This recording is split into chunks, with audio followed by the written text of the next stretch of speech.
वज्रायाणं ईश पंचन मुखारो सर्वपापनाशनो मंगलाहं च सर्वेशं परमं हरिं या देवी सर्वभूतेषु विद्यारूपेण संस्थिता नमस्तस्यै नमस्तस्यै नमस्तस्यै नमः।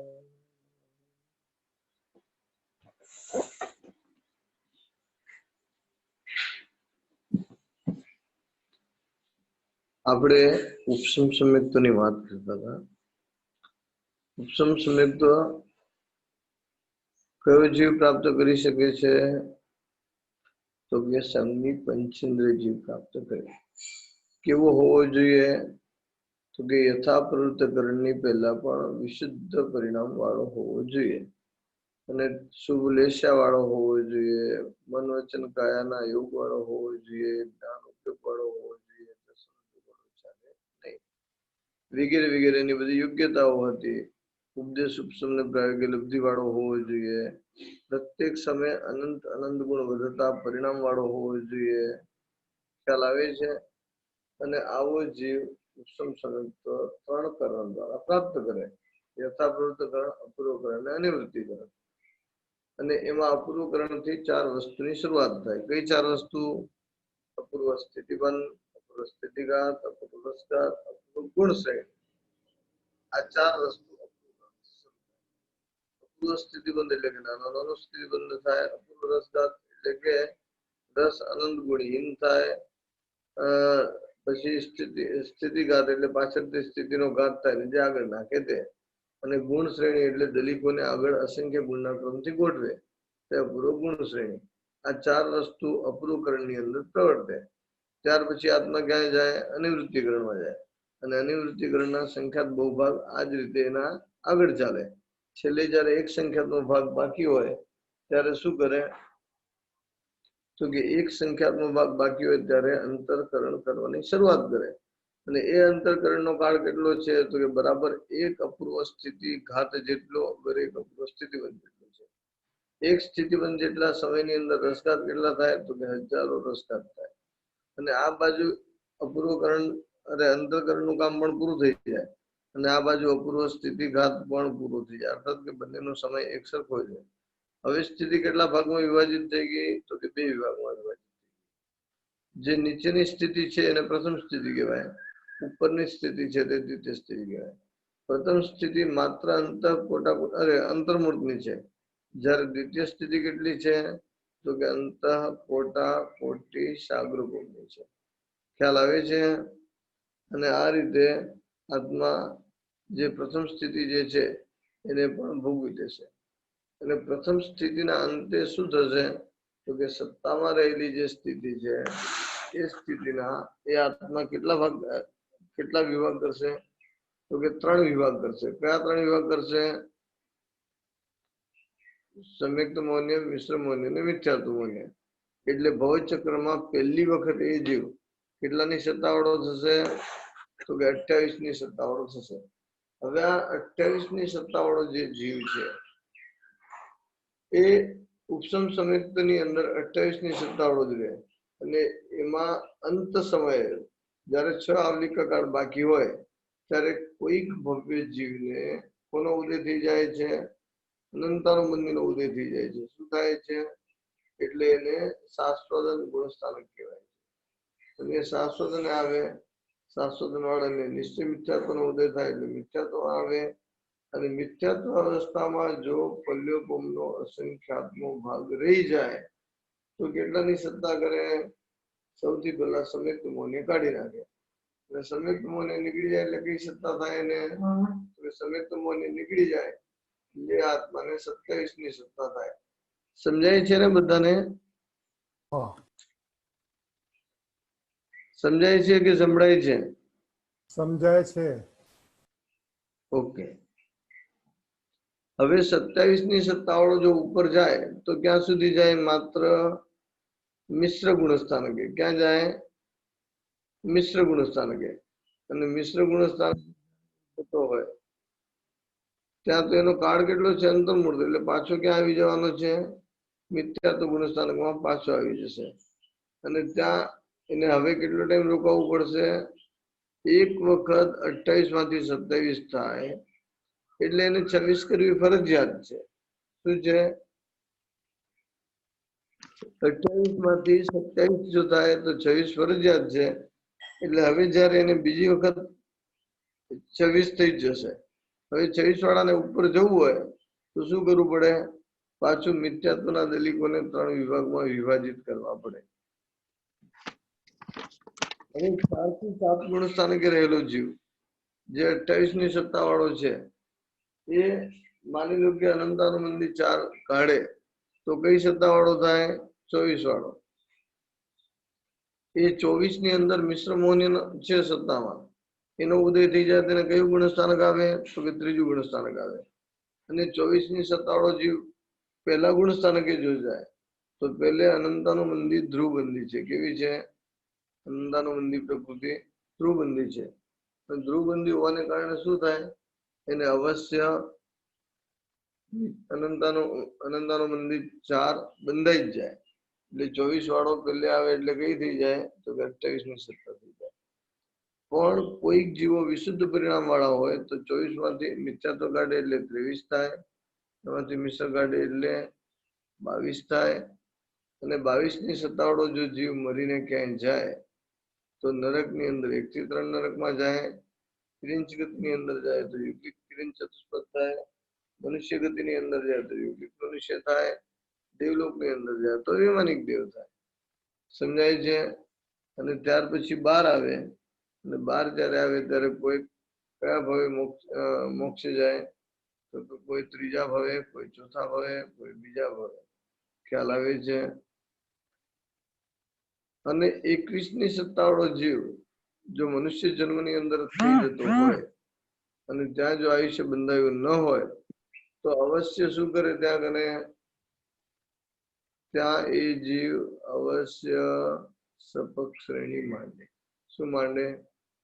આયુષ્ય ન બંધાયું હોય તો. અને એ પણ અંતર્મૂર્ત કાળમાં જ માંડે.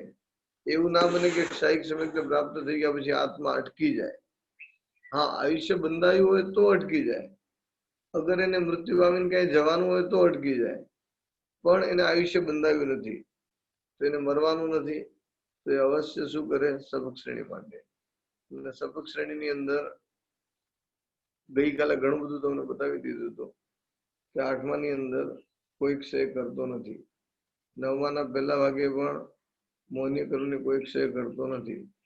9માના બીજા ભાગે કેટલી ક્ષય કરે છે? અંદર જઈને બોલવાની છૂટી. 9માના બીજા ભાગે મોહનીય કર્મની 8 પ્રકૃતિનો ક્ષય કરે છે. કેટલી? એ 8 કઈ છે? પ્રત્યાખાની અને પ્રત્યાખાની. અપ્રત્યાખ્યાન ને પ્રત્યાખ્યાન. એ 8 નો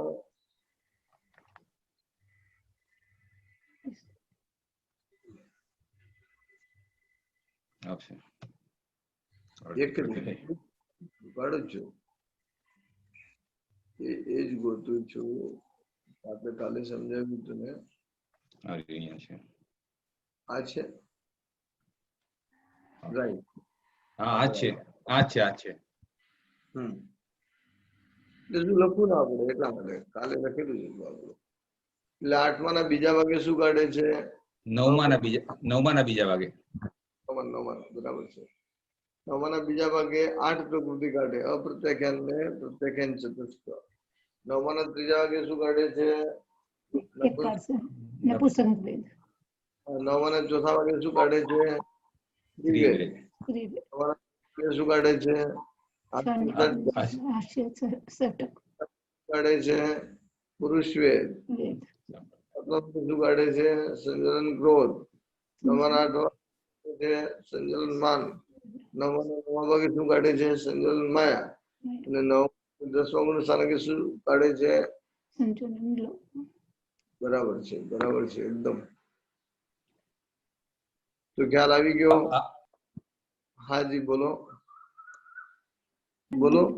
આવા ભવ્ય જોઈએ તો બહુ જ ઓછા હોય ને? શું કહો છો? આવા ભવ્ય જીવો તો બહુ જ ઓછા હોય ને. મોક્ષમાં જવા વાળા કહો છો? ના ના, 21મી સત્તા વાળા, 21ની સત્તા વાળા, આ પ્રમાણે આવવા વાળા. હા, એટલે વધુ કરું તો 5મા ભવે તો મોક્ષ થઈ જ જવાનો છે 21ની સત્તા પછી તો. હા, એ બરાબર છે, એ બરાબર છે. પણ એ પણ એટલે જીવો બહુ ઓછા હોય ને. એટલે હોય ખરા એમ. કારણ કે ઉપસમમાંથી નીકળીને આ તે પહોંચવું બહુ મુશ્કેલ છે. હા, એ ઓછું હોય. ઉપસમમાંથી તરત આટલું કરવું એ તો મુશ્કેલ, એટલે ઘણું મુશ્કેલ છે. હા, એટલે એ હિસાબે એમ પૂછ્યું આપને સાહેબ.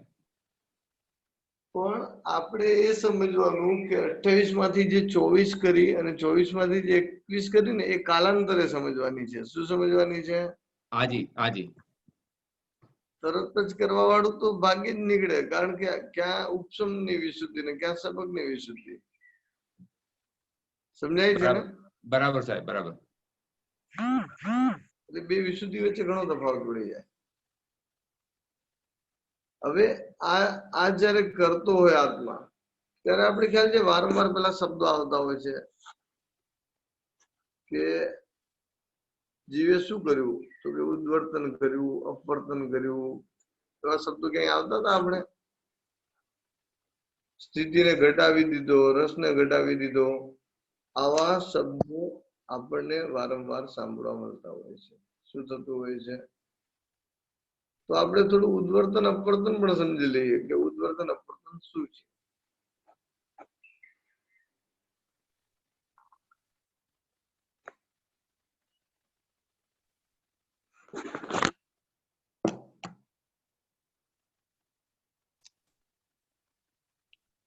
દેખાય છે આ તમને?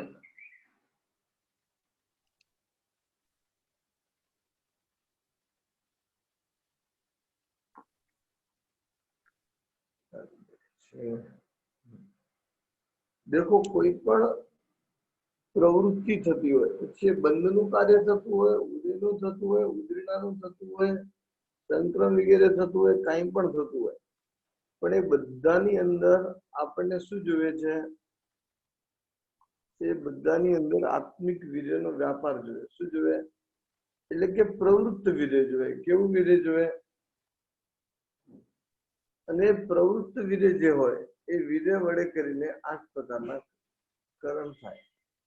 હવે એમાં દેખો કે બંધનકરણ કોને કહેવાય? તો કે જે વીર્ય વિશેષ વડે 8 પ્રકારના કર્મનો બંધ થાય એને શું કહેવાય છે? બંધનકરણ.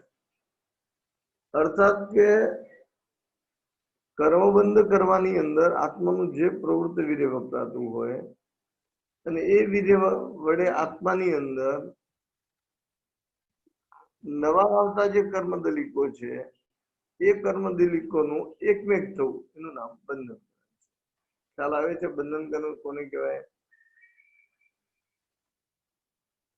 ફરીથી ધ્યાન રાખો, જે કર્મો આપણા આત્માની સાથે જોડાયેલા ન હતા એવા કર્મોને જોડવા માટે આત્માની જે શક્તિ વપરાતી હોય, આપણને એમ લાગે એમાં શું શક્તિ વપરાય, પણ એમાં પણ આત્માની શક્તિ વપરાઈ રહી છે. અને એ શક્તિના વપરાશ દ્વારા અબદ્ધ કર્મો આત્માની સાથે જે જોડાય એનું નામ છે બંધનકરણ. ખ્યાલ આવે છે આ? હવે સંક્રમ કોને કહેવાય? સંક્રમ એટલે પરિવર્તિત થઈ જવું. સંક્રમનો મીનિંગ શું છે? પરિવર્તન પામી જવું. તમે ક્યારેક સાંભળ્યું હશે લોકો કોંગ્રેસથી ભાજપમાં પરિવર્તિત થઈ જાય, ભાજપમાંથી કોંગ્રેસમાં પરિવર્તિત થઈ જાય. અર્થાત કે એના સ્વભાવ છોડીને અન્ય સ્વભાવ સ્વરૂપે થઈ જાય. શું થઈ જાય? જો અહીં લખ્યું છે કે જે વીર્ય વ્યાપાર વડે કર્મ સ્વરૂપે રહેલી પ્રકૃતિ, સ્થિતિ, રસ અને પ્રદેશો અન્ય સ્વરૂપે થાય એને શું કહેવાય છે? સંક્રમકરણ. અર્થાત કે અન્ય સ્વરૂપે થવું. શું થવું? પ્રકૃતિ, સ્થિતિ, રસ અને પ્રદેશનું અન્ય સ્વરૂપે થવું એનું નામ છે સંક્રમકરણ. બેસે છે આ? બેસે છે બધાને? સાહેબ, આ પ્રકૃતિ કેવી રીતે બંધાય બદલાય એમ કે સંક્રમણમાં? હા, બતાવી દઈએ આપણે. આપણે માસી હોય ને, માસીની સરનેમ પેલા કઈ હોય મેરેજ પેલા, પછી કઈ થાય? તો પ્રકૃતિ કેવી રીતે બદલાય? આપણે છેલ્લે ખ્યાલ હોય તો ગુણ સંક્રમ જોઈ ગયા હતા. ઉપસમ સમ્યક જયારે પ્રાપ્ત થયું ને ત્યારે આપણે ગુણ સંક્રમ નો વિચાર કર્યો હતો, અને એમાં આપણે આવો એક વિચાર કર્યો હતો, જો તમને યાદ આવે તો. આ સાતાવેદનીય કર્મ છે અને આ માની લો કે અસાતાવેદનીય છે. શું છે? તો અસાતાના દલિકો સાતાની અંદર જાય. શું જાય? અસાતાના દલિકો ક્યાં જાય? સાતામાં જાય. તો હવે એનો સ્વભાવ જે અસાતાનો હતો એની જગ્યાએ શું થઈ ગયો? સ્વભાવ સાતા તરીકે થઈ ગયો ને. એટલે જે કાર્બન વર્ગણા હોય એમાં શાતા અને અશાતા એમ ભેદ ન હોય. જયારે બંધાઈ ન હોય ત્યારે ભેદ ન હોય, પણ બંધાયા પછી તો ભેદ પડી. હા હા. તો બંધાયા પછી સાતા સાતા જ છે, અસાતા અસાતા જ છે. તો આ રીતે સાતાના દલિકોને અસાતામાં જવું, અને શું કહેવાય છે? સંક્રમ કહેવાય છે. શું કહેવાય છે? એટલે કે અન્ય રૂપે રહેલા પ્રકૃતિ સ્થિતિ રસ અને જે પ્રદેશ હોય એ અન્ય સ્વરૂપે થઈ જવું, એને શું કહેવાય છે? સંક્રમ કહેવાય છે. શું કહેવાય છે? હજી તમને એક બીજી વાત કરું, તમને કદાચ બેસશે. આપણી માનવજાત એક એવી છે કે લગભગ ઊંધું વિચારે. શું વિચારે? આ માની લો કે લીંબુ છે. શું છે? આ દેખાય છે હું બનાવું છું? આ માની લો કે લીંબુ છે. હવે લીંબુ કેવું હોય? મીઠું હોય, તીખું હોય, ખાટું હોય? ખાટું હોય. બરાબર. અને આપણે એવું ઈચ્છતા હોઈએ કે ખાટા લીંબુનો મીઠો આચાર બનાવવો છે. શું બનાવવું છે? ગોળ નતો દુનિયામાં, પણ નહીં, ખાટા લીંબુનો મીઠો આચાર જોઈએ. એટલે આપણે એના પ્રકૃતિ સ્થિતિ રસ બધું ફેરવા મહેનત કરી. આપણી પ્રકૃતિ ના ફરવી જોઈએ. સમજાય છે ને? એમ આત્મા ઉપર જે કર્મો હોય, જે નીચ ગોત્ર ના હોય એ ઉચ્ચ ગોત્ર રૂપે થઈ જાય, અસાતા ના હોય સાતા રૂપે થઈ જાય, એકેન્દ્ર ના હોય પંચેન્દ્ર ના થઈ જાય, નરક ના હોય મનુષ્ય ના થઈ જાય. આવું બધું જે પરિવર્તન થવું, આને સંક્રમ કહેવાય છે. શું કહેવાય છે? પછી સંક્રમના અનેક પ્રકારો છે, એ બધું પછીની વાત છે. પણ આવું કરવા માટે આત્માનો જે વિધિ વ્યાપાર થાય છે, આત્માનું જે પ્રવૃત્તિ વિધિ વપરાય છે, એને શું કહેવાય છે? સંક્રમકરણ. સમજાય છે? આ એટલે કોઈ પણ કર્મ થઈ શકે. દાખલા તરીકે મિથ્યાત્વના સમ્યક મિથ્યાત્વ મોનિયાના સમ્યક્ત્વ મોનિયામાં કન્વર્ટ થઈ શકે. એટલે તો સમ્યક્ત્વની ઉત્પત્તિ થઈ ને. સમ્યક્ત્વની ઉત્પત્તિ કેમ થઈ? મિથ્યાત્વના દલિકો જ મિશ્ર અને સમ્યક્ત્વ રૂપે પરિણત થયા છે ને. હા, પહેલા તો 26 જ હતા અને પછી આ મિથ્યાત્વમાંથી જ 2 મિશ્ર અને સમ્યક્ત્વ આવ્યા, તો એ સંક્રમણ થયું. હા, પણ એ જે થયું ને એ રસઘાત દ્વારા થયું. કોના દ્વારા થયું? અને અહીં તો પછી તમને ખ્યાલ છે પેલી ટાંકી બનાવી દી આપણે? હા, 3 ટાંકી ને. હા, એ સંક્રમ હતું. સમજે ને? હા હા હા. ગમે તે નદીનું પાણી ગંગામાં જાય તો એ ગંગા જલ કહેવાય. એ સંક્રમિત થઈ ગયું કહેવાય. શું કહેવાય? એ જ રીતે ગંગાજળ ને ઘરે લાવીને 2 ટીપા માની લો કે 1 ગ્લાસમાં નાખીએ તો આપડે 1 ગ્લાસનું પાણી પણ ગંગાજલ બની જાય. સમજ્યા? તો આ બધું સંક્રમ થયું કહેવાય. સંક્રમનું આખું એક કરણ છે, લગભગ 150-200 પેજનું. પણ અત્યારે તો આપણે એટલું જ વિચારીએ કે જેના વડે કરતા આવું બધું થાય એને સંક્રમ કહેવાય. હવે આગળ જુઓ, ઉદ્વર્તન ને અપવર્તન એ કોને કહેવાય? એ પણ આવ્યા હતા આપણે ઉપશમ.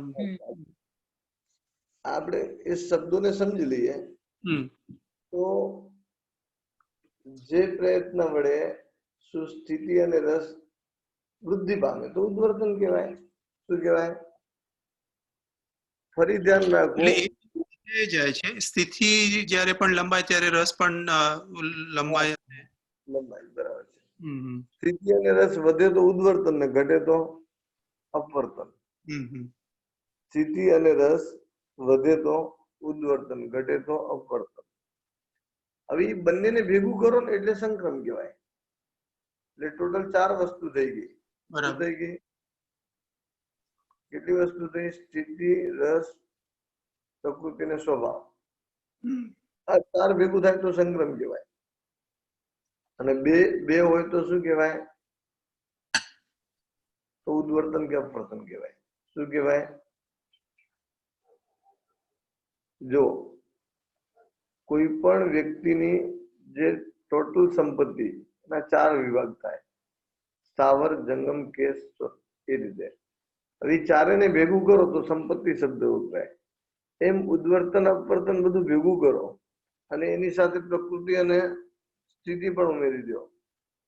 ખ્યાલ આવે? પ્રકૃતિ અને પ્રદેશ આ બે વધારે ઉમેરી દો તો આને શું કહેવાય છે? સંક્રમ. તો પ્રદેશ કેવી રીતે આવશે? પ્રદેશ તો જેટલા હોય એટલા જ રહેશે ને, કે નહીં? પ્રદેશ જેટલા હોય એટલા જ રહે, પણ કોઈ પણ વસ્તુનું જયારે સંક્રમ થતું હોય ને તો પ્રદેશ સૌથી પહેલા થવું જોઈએ. પ્રદેશ વગર સંક્રમ ન થાય. જેમ કે આ અસાતા છે ને, આ સાતા, આ અસાતા છે, તો અસાતાના દલિકો આની અંદર જાય, એને પ્રદેશ સંક્રમ કહેવાય. તો ઓલરેડી એમાં શાતાના જેમાં પરિવર્તન થવાનું છે એ હોવા જોઈએ ને? એ તો હોય જ આત્મા ઉપર. અચ્છા. આત્મા ઉપર બધા જ દલિકો હોય, અમુક જ ન હોય. જેમ કે આયુષ્ય કર્મ છે તો એમાં એક શક્યતા ઓછી હોય, બીજું જિન્નાક ઓછું હોય, બીજું આહારક ઓછું હોય, અને એક કદાચ પેલું કેવું આવુંમાં ગયેલો હોય તો ઊંચ ગોત્ર ન હોય. બાકી બધા જ કર્મો હોય. સમજાય છે? જિન્નામ, આહારક, આયુષ્ય ને ઉચ્ચ ગોત્ર.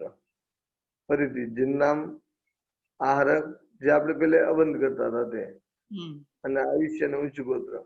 આટલા સિવાયના બધા જ દલિકો આત્મા પાસે રેડી જ છે, ગમે ત્યારે માંગો. તો આમાં અશાતા નો શાતામાં જાય છે એટલે એનો પ્રદેશ ચેન્જ થયો. એટલે એનું આખું દલિક ત્યાં જતું રહે. ઓ એવું છે. અચ્છા અચ્છા. જો આ છે ને, આ અસાતાના દલિક હતા. હવે અસાતાના દલિક ક્યાં જતા રહ્યા? આમાં હવે એ ફળ અસાતાનું નહીં આપે, સાતાનું આપશે. એટલે તો મેં પહેલા તમને ઉદાહરણ આપ્યું ને કે કોંગ્રેસ વાળા કોઈ ભાજપમાં જતા રહે તો એના પ્રકૃતિ, સ્થિતિ, રસ બધું ફરી જાય. અત્યાર સુધી જેને ભાજપ વાળાની નિંદા કરી હતી, હવે એ એના પક્ષની જ નિંદા કરશે. સમજાય છે? તો આ રીતે સંક્રમમાં 4 વસ્તુ હોય તો સંક્રમ કહેવાય. પણ જે આપણે ઓલું ઉદ્વર્તન અને અપવર્તન પહેલા જે જોયું એમાં જે ડ્રોઈંગ કરીને બતાવેલું નિષેક રચનામાં, તો એમાં તમે કીધું કે એમાં દલિકો જ્યાં હોય ત્યાં જ રહે છે, આ ખાલી બતાવવા માટે છે. તો આમાં એકચ્યુઅલી દલિકો જાય છે? No, that is just સ્થિતિ અને રસ. એમાં સ્થિતિ અને રસ જ થાય છે. અચ્છા, હા. એટલે આ પ્રદેશ અને પ્રકૃતિ આવે એટલે આવી રીતે સંક્રમણમાં આ બંને આવે છે. ફરી ધ્યાન રાખો, દલિક તો જ્યાં હોય ત્યાં જ રહે, એમાં ફરક ના પડે. આપણો આત્મા છે, બરાબર? આ આપણું અસાતાનું દલિક છે. હવે અસાતાનું દલિક સાતા રૂપે થઈ ગયું. શું થઈ ગયું? અસાતાનું દલિક સાતા રૂપે થઈ ગયું. એનું પ્રકૃતિ સંક્રમ કહેવાય. શું કહેવાય? એટલે દલિક હવે ક્યાં જતું રહ્યું? સાતાના વિભાગમાં જતું રહ્યું. દલિક તો આત્મા ઉપર જ્યાં છે ત્યાં જ છે. અચ્છા, ખાલી વિભાગ એનો એમ તમે કીધું. ઓકે. પેલા એક બિલ્ડિંગ હોય, પેલા એમાં એક બેંક બેસતી હોય. હવે એ બેંક કોઈ બીજા બેંકની સાથે જોઈન્ટ થઈ ગઈ એટલે પેલાની સાથેનો એને સંબંધ કાઢી નાખ્યો. બેંક ત્યાં ને ત્યાં જ છે, પણ ખાલી હવે એનું નામ ચેન્જ થઈ ગયું, બોર્ડ ચેન્જ થઈ ગયું. હાજી બોલો. પ્રદેશ તમે હમણાં કીધું ને કે પ્રદેશ આમાં જાય એટલે ખાલી ગણતરીમાં એવી રીતે કહો છો? જે આત્મા ઉપર જે અહીં અસાતાનું દલિક હતું સમજો કે, બરાબર? હા હવે આ અસાતાનું મટીને હવે સાતા રૂપે બની જાય. હા માની લો કે આ સાતા રૂપે બની ગયું. હા. દલિક જ્યાં છે ત્યાં જ છે. ફરી ધ્યાન રાખો, દલિક ક્યારે પણ આગુ પાછું ના થાય. હમ. પણ દલિક એનો એ અસાતાના વિભાગમાં હતું, એની જગ્યાએ સાતાના વિભાગમાં હવે ગણાશે. ઓકે, હા, એટલે ગણતરીમાં. ઓકે, ખ્યાલ તો આવ્યો. એ તો પ્રકૃતિ થયો ને, પ્રદેશ કેવી રીતે? નહીં, ચેન્જ હો ગયા उसके बाद. માની લો કે અહીં 100 દલિક અસાતાના હતા અને હવે સાતા રૂપે થઈ ગયા, તો પ્રદેશ કહેવાય ને. 100 દલિક એ પ્રદેશ કહેવાય એમ. અચ્છા અચ્છા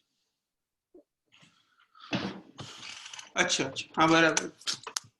ફરી ધ્યાન રાખો, કર્મ બંધ ની અંદર જે વિધે વ્યાપાર વપરાય એને બંધન કરણ કહેવાય. બરાબર? પછી જે વિધે વ્યાપારથી પ્રકૃતિ સ્થિતિ રસ અને પ્રદેશ અન્ય રૂપે હોય અન્ય રૂપે થાય તો સંક્રમ કહેવાય. હવે ઉદ્વર્તન અને અપવર્તન ખરેખર તો સંક્રમ ના ભેદ છે. છતાં શું છે કે એમાં પ્રકૃતિ અને રસનું સંક્રમ ન થાય, માત્ર સ્થિતિ અને રસ જ પરિવર્તિત થાય છે, માટે એને અલગ કર્યા. સ્થિતિ જો વધી જાય તો ઉદ્વર્તન કહેવાય ને ઘટી જાય તો અપવર્તન કહેવાય. બરાબર. આટલું સમજાયું? હા. આગળ જોઈએ. એક જ મિનિટ.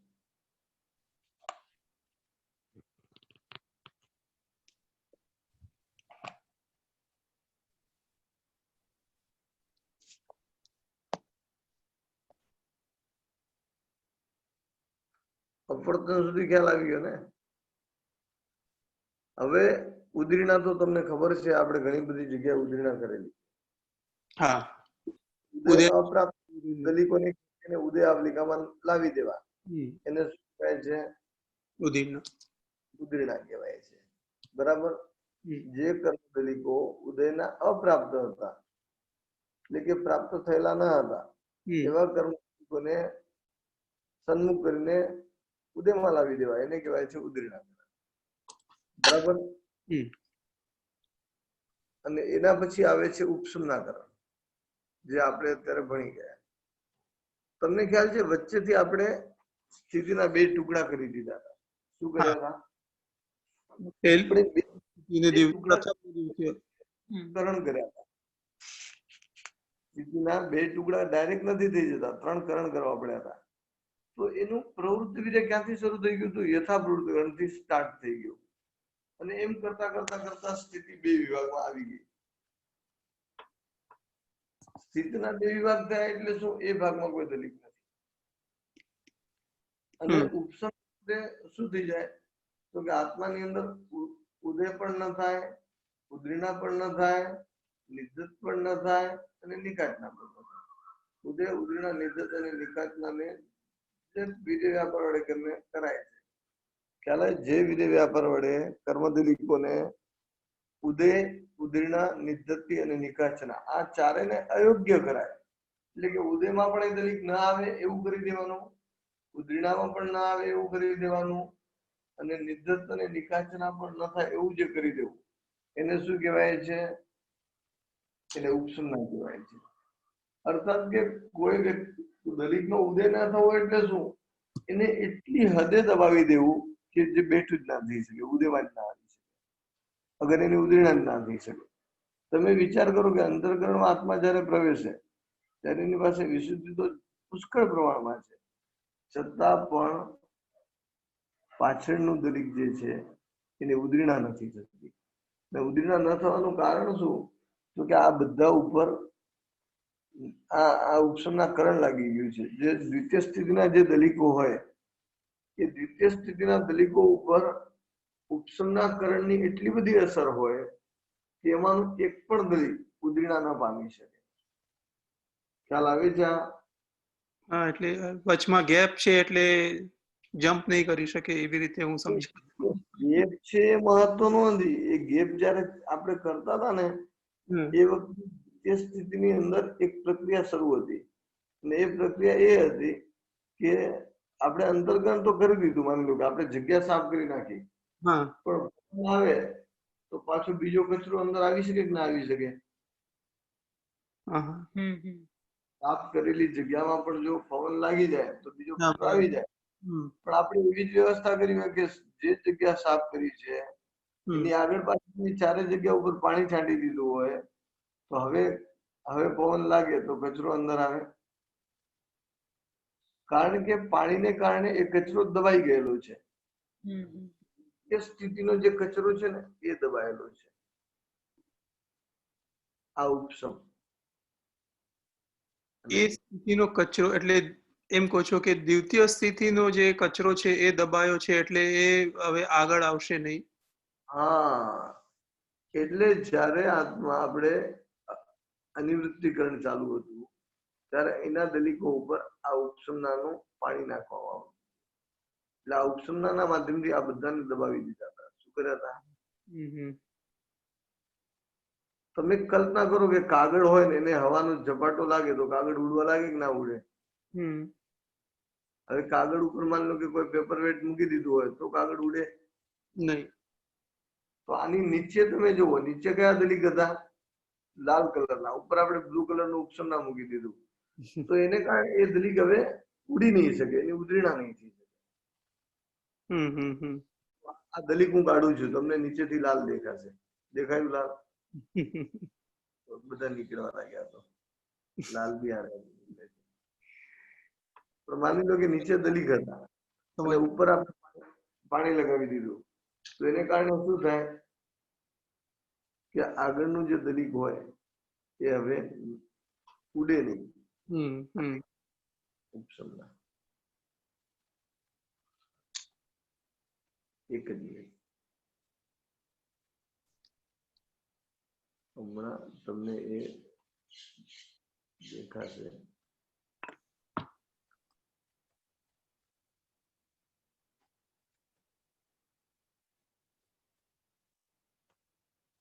દેખાય છે ને તમને આ હું કરું છું એ?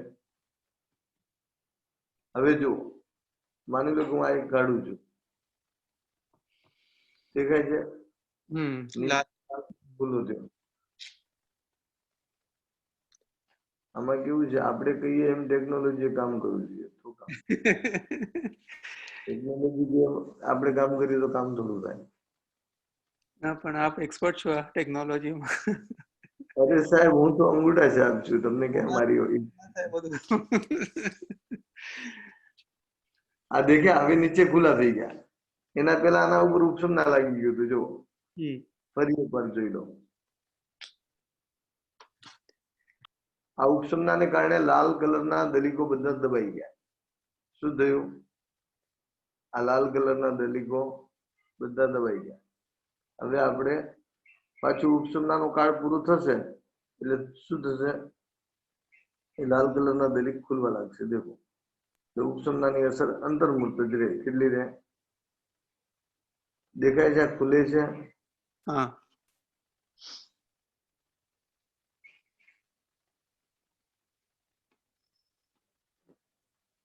તો આમાં એમ કહો છો કે આ જે ખાલી કરી જગ્યા એનો આટલું મહત્વ નથી, પણ ત્યારે જ્યારે આપણે આ બધું વિવરણ કરતા હતા ત્યારે યાદ નથી આવતો કયા કારણથી આ ઉપશમનો પાણી કે ઉપશમનો પેપર વેટ આવે છે. આપણે તો આજ આગળનો ભાગ જ સમજેલા. કયો ભાગ? આપણે જયારે બી કીધું છે ને ત્યારે આપણે આ ભાગ કર્યો લેફ્ટમાં. સમજ્યા? એટલે એ વખતે આ પ્રક્રિયા સાથે સાથે ચાલુ જ હોય મહાત્મા ઉપર. તો આ ખ્યાલ આવી ગયો કે જેનો ઉદય પણ ન થઈ શકે, ઉદરીણા પણ ન થઈ શકે, નિર્દત્ત પણ ન થઈ શકે અને નિકાચના પણ ન થઈ શકે. ખ્યાલ આવે છે? ઉદય, ઉદરીણા, નિર્દત્ત અને નિકાચના આ ચાર વસ્તુને અયોગ્ય બનાવે આત્મા જે વિરે વ્યાપાર વડે. કોને અયોગ્ય બનાવે? કર્મને. તો એવા જે કર્મનો જે પરિણામ, એ કર્મને આ ચારને અયોગ્ય બનાવવા માટે આત્માનો જે વિરે વ્યાપાર એને શું કહેવાય છે? ઉપસમના.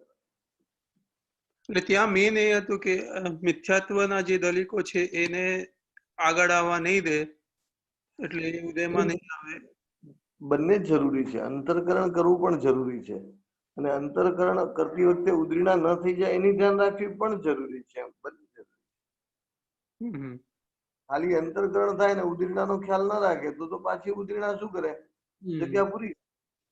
અગર અંતરકરણ થાય ને એ જ વખતે ત્યાં ગુણશ્રેણી થઈ જાય તો પાછું બધું પૂરાઈ જાય. એટલે એ ના ચાલે. હવે સાહેબ આ જ પ્રક્રિયા 11મા ગુણ સ્થાનકે આત્મા પહોંચે ત્યારે પણ કરે છે? 8માંથી 11માં ઉપસમના ને હા કરે ને. ઉપસમના દરેક ઉપર ચાલુ જ હોય. જ્યારે આત્મા ઉપસમ શ્રેણી માંડે ત્યારે તો એક ઉપસમના ન હોય, એને એક સાથે 28 કર્મની ઉપસમના કરે. હા, એટલા જ માટે ખાસ પૂછ્યું મેં કે કારણ કે એમાં એની ઘણી બધી વિશુદ્ધિ એમાં જ વપરાતી હોય. હાજી સમજાય છે. એમાં ઉપસમના કેટલી કરે? એક સાથે 28 કર્મની કરે. 28 ની સત્તા વાળો જીવ 24 ની સત્તા વાળો જીવ 24 ની ઉપસમના કરે અને 21 ની સત્તા વાળો જીવ 21 કર્મની ઉપસમના કરે. બરાબર. અહીં ઉપશમ સંકેતમાં ખાલી મિથ્યાત્વ મોહનીયની ઉપશમના થઈ અને આ બધા એના બધાની જેટલા થશે રહેશે એટલા બધાની ઉપશમા. બરાબર. તો એમાં એક એકચ્યુઅલી પ્રશ્ન આવે છે કે આપણે એમ કહીએ છીએ કે જે ખાલી જગ્યા હતી એ મિથ્યાત્વ મોહનીયના અનુલક્ષીને, તો બીજા જ્ઞાનાવર્ણ્ય દર્શનાવર્ણ્ય અને અંતરાયનો ઉદય ચાલુ હોય? એનો તો ઉદય ચાલુ જ હોય, કેમ કે એની તો ક્યારેય બી સર્વોપસમના થવાની જ નથી. એનો તો ઉપસમ ની સબક વાળા ચાલુ હોય. પણ છતાં એ શું કહીએ, એ કઈક એ નથી કરતા, બાધા નથી પહોંચાડતા ઉપશમ સંકેત મેળવવામાં કે ઉપશમ શ્રેણી મેળવવામાં. એટલે મને એમ પાછું એ પ્રશ્ન આવતો હતો કે એ તો પછી આપણે નિશ્ચયથી અથવા એબ્સોલ્યુટલી વિચારીએ તો ખરેખર તો ખાલી મોહનીય જ ઘાતી કહેવાય અને એમને આ બધાને પણ અઘાતી કહેવા જોઈએ, કારણ કે આ પ્રક્રિયામાં તો એક આપણું કઈ નુકસાન નથી કરતા. સાંભળો, હકીકતમાં તો દરેક ઘાતી કર્મ છે ને ઘાત કરે જ છે, પણ આપણે છે ને જોવાની જગ્યા ભૂલી જઈએ છીએ.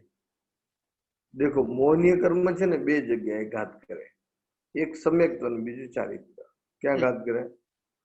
તો ઉપસમ સમ્યક્ત થી ઉપસમ 7 પ્રકૃતિના ઉપસમ થી ઉપસમ સમ્યક્ત નામનો ગુણ પ્રાપ્ત થઈ જાય. અને ઉપસમ શ્રેણીની અંદર ચારિત્રની પ્રકૃતિનો ઉપસમ કરે એટલે ઉપસમ ભાવનું ચારિત્ર પ્રાપ્ત થાય. અર્થાત કે એ વખતે બંને અવસ્થાઓ આત્માને શુદ્ધ પ્રાપ્ત થાય. કેવી થાય? એટલે કે જેવો ઉપસમ ભાવ સિદ્ધ ભગવંતોને હોય, જેવું ચારિત્ર સિદ્ધ ભગવંતોને હોય, એવું ચારિત્ર એને અહીં પણ પ્રાપ્ત થાય. એવી વિતરાગ અવસ્થા એને અહીં પણ પ્રાપ્ત થાય. ખ્યાલ આવે? સમ્યક્ત અને ચારિત્ર બંનેના માધ્યમથી પ્રાપ્ત શું થાય? તો કે સમ્યક્ત વત્તા ચારિત્ર બંનેનો સરવાળો, એનું નામ વિતરાગ અવસ્થા. તો અહીં કને એને એવી વિતરાગ અવસ્થા પ્રાપ્ત થઈ. શા માટે? તો કે એનો ઉપસમ ભાવ થઈ શકે છે માટે. જ્યારે જ્ઞાનાવર્ણીય કર્મની અંદર ઉપસમ ભાવ થતો નથી, એટલે કે વચ્ચે જે પેલું આંતરું કરતા હતા આપણે, બે સ્થિતિ કરી નાખતા હતા, જગ્યા ખાલી કરતા હતા આપણે, એવું અંતરકરણ બાકીના કર્મોમાં થતું નથી. માટે બાકીના કર્મ એ જે ગુણને દબાવેલો છે એમાંનો એક પણ ગુણ સર્વાંશે પ્રગટ થતો નથી. એટલે કે જ્ઞાનાવર્ણી કર્મની સર્વ ઉપસમના થતી નથી. માટે અનંત જ્ઞાન ક્યારે પણ કોઈ પણ જીવને ક્યાંય પણ અંતર્મુખ માટે પ્રગટ થતું નથી. સમજાય છે મારી વાત? ઉપસમ શ્રેણીના માધ્યમથી 11મા ગુણસ્થાનકે જેમ વિતરાગ અવસ્થા પ્રાપ્ત થાય, ફરીથી ઉપસમ શ્રેણીથી 11મા ગુણસ્થાનકે જેમ વિતરાગ અવસ્થા, કઈ અવસ્થા? અને એ વિતરાગ અવસ્થા કઈ છે? જે સિદ્ધ ભગવંત પાસે જે વિતરાગ અવસ્થા છે એ વિતરાગ અવસ્થા જેમ આત્માને અહીં પ્રાપ્ત થાય છે, એમ જ્ઞાનાવન્ય કર્મનો સર્વ ઉપશમ થતો નથી, માટે અંતર્મુખ માટે પણ કોઈ જીવને કેવલ જ્ઞાન ઉત્પન્ન થતું નથી. જ્યારે પણ થશે ને ત્યારે ક્ષાયિક ભાવમાં જ થશે. બેઠું એ જ રીતે દર્શનાવની કર્મની સર્વ ઉપશમના ક્યારે પણ થતી નથી, માટે કોઈ પણ જીવને કેવલ દર્શન ગુણ અંતર્મુખ માટે ઉત્પન્ન થતો નથી. જ્યારે પણ થશે ત્યારે ક્ષાયિક ભાવનો એક જ થવાનો છે. આ સમજાય છે હું કહું છું એ?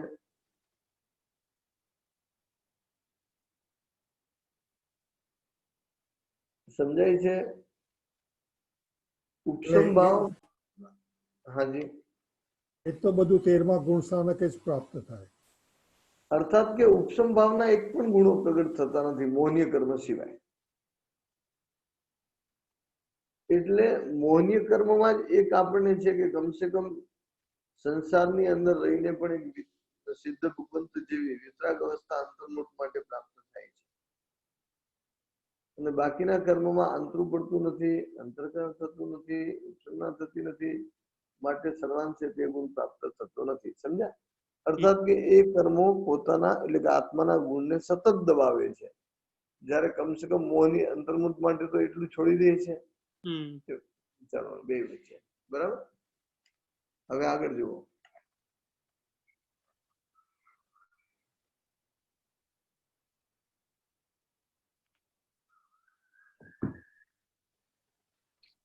હવે નિધત્વ કોની કહેવાય આપણે એની વિચારણા કરવાની.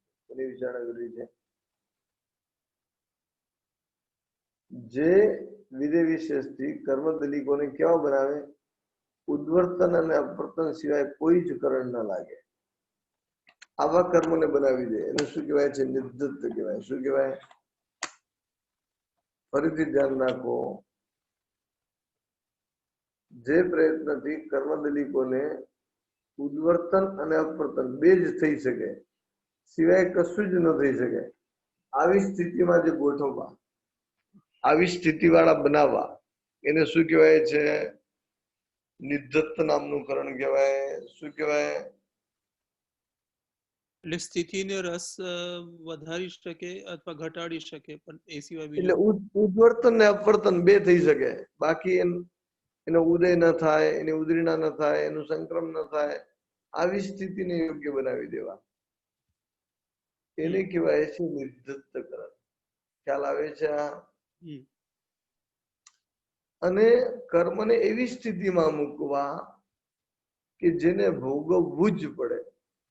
એનો ઉદય પણ ન થાય, એનું સંક્રમ ન થાય, એનું ઉદ્વર્તન ન થાય, એનું અપવર્તન ન થાય, એનું નિધત્ત ન થાય, કાંઈ જ ન થાય. ઉદયમાં લાવ્યા વિના જેનો કોઈ વિકલ્પ જ નથી. આવી સ્થિતિમાં જે કર્મને મૂકી દેવું એને કહેવાય છે નિકાચના. શું કહેવાય છે?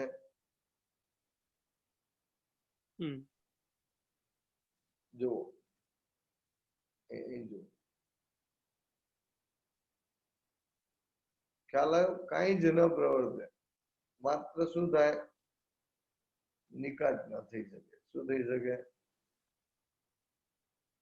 આવા કરી દેવા એનું નામ છે નિકાચ. જેમ કે પરમાત્મા મહાવીર દેવને કેવલ જ્ઞાન પછી પણ ત્રીજો લેશાનો ઉપસર્ગ આવ્યો તો એ પ્રભુનું નિકાચિત કર્મ હતું. સમજ્યા? અશાતાનો નિકાચિત. એ જ રીતે પરમાત્માને આટલા જે ઉપસર્ગો આવ્યા સત્મસ્ત અવસ્થાની અંદર એ પણ પરમાત્માના બધા કેવા કર્મો હતા? નિકાચિત કર્મો હતા. અને આ નિકાચિત કર્મો બાંધવા માટે તો ગમે તે ભાવ ચાલે છે. પંચેન્દ્રિયનો ભાવ હોવો જોઈએ. શું હોવું જોઈએ? પણ નિકાચિત કર્મ જયારે ભોગવવું પડે છે ત્યારે પણ ગમે તે ભાવ પાછું ચાલે. સમજાય છે ને? લાખ પ્રયત્ન પછી પણ એ કર્મ છૂટતું નથી. આપણે કહીએ કે તપસા નિર્જરા ચ, તપસા નિર્જરા ચ, એટલે કે તપ વડે નિર્જરા થાય છે આવું આપણે કહીએ છીએ. પણ તપ વડે કયા કર્મની નિર્જરા થાય? જેના ઉપર નિકાચના ની અસર ન થઈ હોય એની નિર્જરા થાય. બાકી જેના ઉપર એક વખત નિકાચના લાગી ગયું, હવે એનામાં કોઈ જ પરિવર્તન આવે નહીં. સમજાય છે આ? ઉદયમાં પણ બે વસ્તુ આવે છે ને, વિપાક ઉદય ને રસ ઉદય. તો એનો અર્થ એ શું? રસ્તો એ જ વિપાકોદય છે. અચ્છા, સોરી, પ્રદેશ ઉદય ને રસ ઉદય. પ્રદેશોદય છે એ સંક્રમ છે. સંક્રમણ છે. હાજી, જે પ્રદેશોદય થાય છે એ સંક્રમનો વિભાગ છે. સમજ્યા? હમ. તો આપણે હાજી બોલો. જે નિકાચનાની વાત કરી, તો ત્યાં ઉપસમ કરે ત્યારે જે કર્મ નિકાચિત હોય એ વખતે તો ન જ ભોગવવું પડે. ધારો કે એ વખતે ઉદયમાં આવવાનું હોય તો ઉપસમ વખતે એને ન ભોગવવું પડે કે ના ભોગવવું પડે નિકાચિત કર્મ? પણ જ્યાં નિકાચના થયેલી હોય એ ભાગમાં ઉપસમના થઈ જ ન શકે.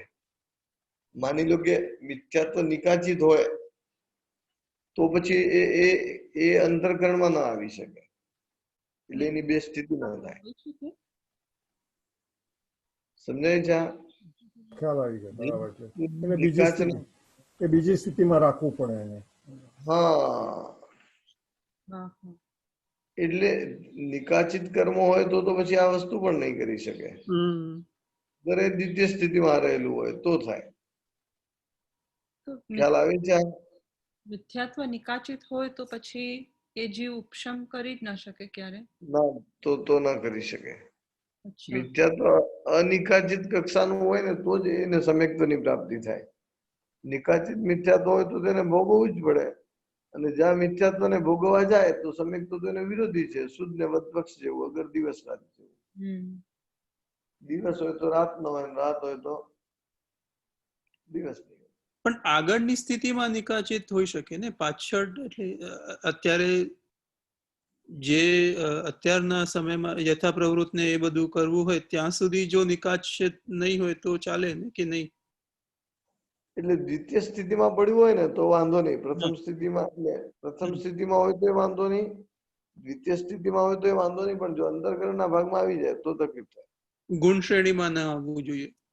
અંતરકરણ વાળો ભાગ, જે ખાલી ભાગ કરતા આપણે, એ ભાગમાં નિકાચિત ના આવવું જોઈએ. કેમ કે નિકાચિત ની અંદર ભોગવવું જ પડે, એનો ઉદય કરવો જ પડે. હવે આપણે એને જો ઉદય કરવા જઈએ તો એ ભાગમાં તો ઉપશમ થઈ જ ન શકે ને. પછી જે વસ્તુનો આપણે ઉદય કરીએ છીએ તો પછી એનો ઉપશમ શક્ય જ નથી ત્યાં. માટે ઉપશમ અને નિકાચના બે એક સાથે ન થઈ શકે જે તે સ્થાનમાં. હા, કર્મ ભિન્ન હોય તો ચાલે. ખ્યાલ આવે છે? તો આ રીતે આપણા 8 કરણની આ વાત હતી. આ દરેક ઉપર એક એક કરણ ઉપર લગભગ 100 ગાથાઓ છે. 100, 125, 100, 125 ગાથાઓ છે. એમાં સંક્રમ ઉપર કદાચ 150-200 ગાથા હશે મને લાગે છે. એટલે ભવિષ્યની અંદર આ પણ તમે કરજો. બીજું કે બંધન વગેરે જે કરણો તમે કરતા હો એની અંદર પ્રકૃતિ વગેરે કર્મગ્રંથની જેમ ગોખવાની ના આવે. એ બધા ઉપરના વિષયો સમજવાના આવે. કેવા આવે? જયારે કર્મગ્રંથ તમે કરો છો પાયો છે, એની અંદર તમારે ગોખવું જ પડે કે પેલા ગુણસ્થાન કે આટલી પ્રકૃતિ બંધ વિચ્છેદ થઈ, બીજા આટલી બંધ વિચ્છેદ થઈ, પછી આ સંજ્ઞા ક્રમ છે, આ ગઈ, આ રહી, એ બધી શરૂઆત છે. જેમ તમે ઉપર ભણશો એટલે સીધું આત્માની સાથે આવશે કે કયા આત્મ પ્રદેશ ઉપર કઈ પ્રક્રિયા થઈ. સમજાય છે? આમાં આ ક્ષયોપશમ નહીં આવ્યો? ક્ષયોપશમ કરણનું નામ નથી ને. તો ક્ષયોપશમ એક જાતનો ગુણ છે આત્માનો. એટલે કે ઉદયમાં આવેલા કર્મનો ક્ષય અને અનુદિતનો ઉપશમ એક ક્ષયોપશમ છે, એ કરણ નથી. ખ્યાલ આવે છે? એટલે કરણો બધા છે ને એ એક સમયની અંદર થતી પ્રક્રિયા બતાવે છે. શું બતાવે છે? એક સમયની અંદર આત્મા ઉપર કઈ કઈ પ્રક્રિયા થાય એ આપણને કરણથી ખબર પડે. હવે આખું બંધનકરણ આપણે ભણીએ તો બંધનકરણની અંદર શું આવે કે એક સમયની અંદર આત્મા એક કર્મ કેવી રીતે બાંધ્યું, કેટલા રસથી બાંધ્યું, એ બધી વસ્તુ આવે. સંક્રમ હોય તેમાં સંક્રમની વાત આવે. તો આ પણ તમે ભવિષ્યમાં ભાવના રાખજો. બરાબર? અહીં સુધી આપણે આ કરણનું રાખીએ. હવે આપણે શ્રેણી લઈએ. હા. જુઓ, આ તમને દેખાય છે, આની જાડાઈ દેખાય છે. હમ. આ પાંચમું છે.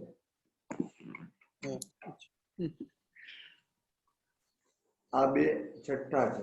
છઠ્ઠો ક્રમ છે. એ જ રીતે સેમ એક ભાગમાં ચોથો છે, એક ભાગ ત્રીજો છે, એક ભાગ બીજો. એમાં ત્રીજો તો આપણે ઘણો બધો ફિનિશ કર્યો, થોડો જ બાકી છે. સમજ્યા? બીજાનો પણ આપણે મેઇન તો બંધ કર્યો છે. અને હવે આપણે ઉપસમની અંદર પાછા જઈએ. ત્યાં જઈશું આપણે ઉપસમ શ્રેણી. બરાબર? એ ધ્યાન રાખો.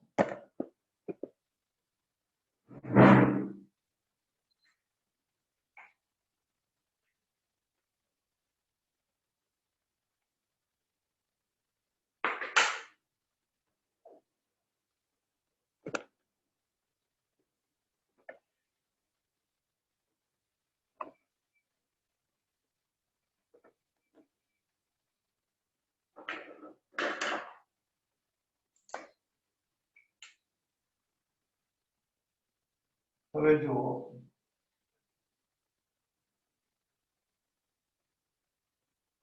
ગુણસ્થાન 8, 9, 9, 2, 9, 7, 9, 4, 9, 5.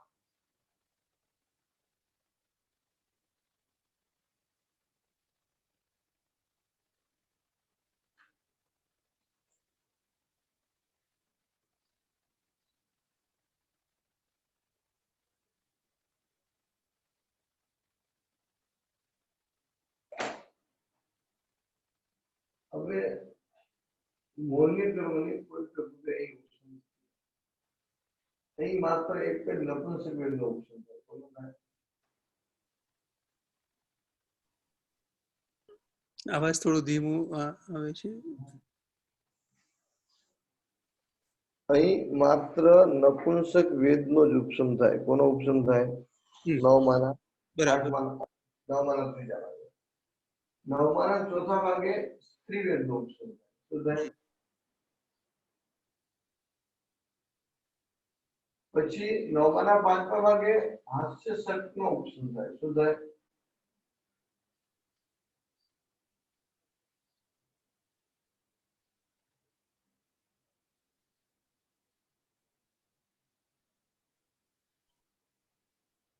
અને નવમાના છઠ્ઠા ભાગે એક પુરુષ વેદનો ઉપસમ થાય. શું થાય? અચ્છા, જો જ્યારે શ્રેણી માં આગળ વધે છે ત્યારે જ નક્કી થઈ જાય છે કે આ ઉપસમ છે કે શપક છે. જેને શપક હશે એ બધું ક્ષય કરશે અને જે ઉપસમ છે એ નવામાં બધું ઉપસમ કરે છે. સ્થિતિના બે ભાગ કરશે. પ્રથમ સ્થિતિ અને દ્વિતીય સ્થિતિ. પછી નવમાના સાતમા ભાગે સંજલન ક્રોધનો ઉપસમ થાય. નહીં, સંજલન ક્રોધ નહીં. પેલા તો બે ઉપસમ થાય. અપ્રત્યાખ્યાની પ્રત્યાખ્યાની ક્રોધ. કયો ઉપસમ થાય? બે. અપ્રત્યાખ્યાનીય અને પ્રત્યાખ્યાનીય ક્રોધ. આ બે પ્રકૃતિનો ઉપસમ થાય.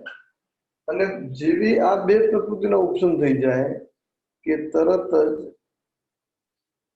બંધની અંદર નવમાનો બીજો ભાગ પૂરું થાય.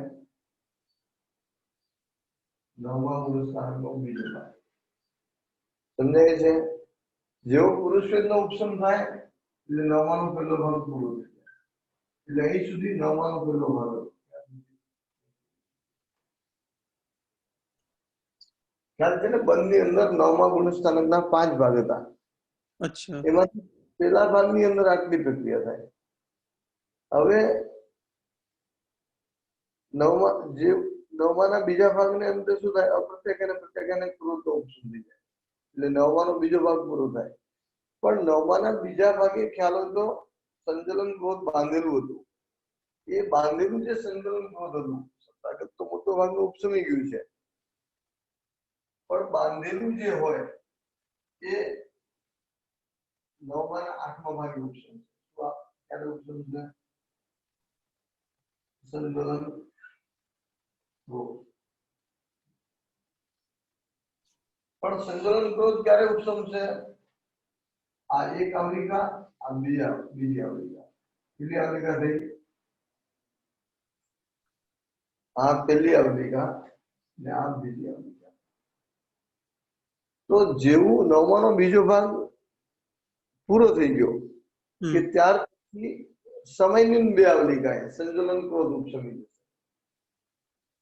અને ત્યાર પછી અંતર્મુખ 2 સંકલન માન ઉપસમશે. અરે અપ્રત્યાખ્યાન પ્રત્યાખ્યાન માન, અપ્રત્યાખ્યાન અને પ્રત્યાખ્યાન માન ઉપસમશે. અને જેવું માન ઉપસમી જશે કઈ કરે 9નો ત્રીજો ભાગ પૂરો થઈ જશે. સમજાય છે? અને આ નંબર અહીંથી કાઢી નાખીએ.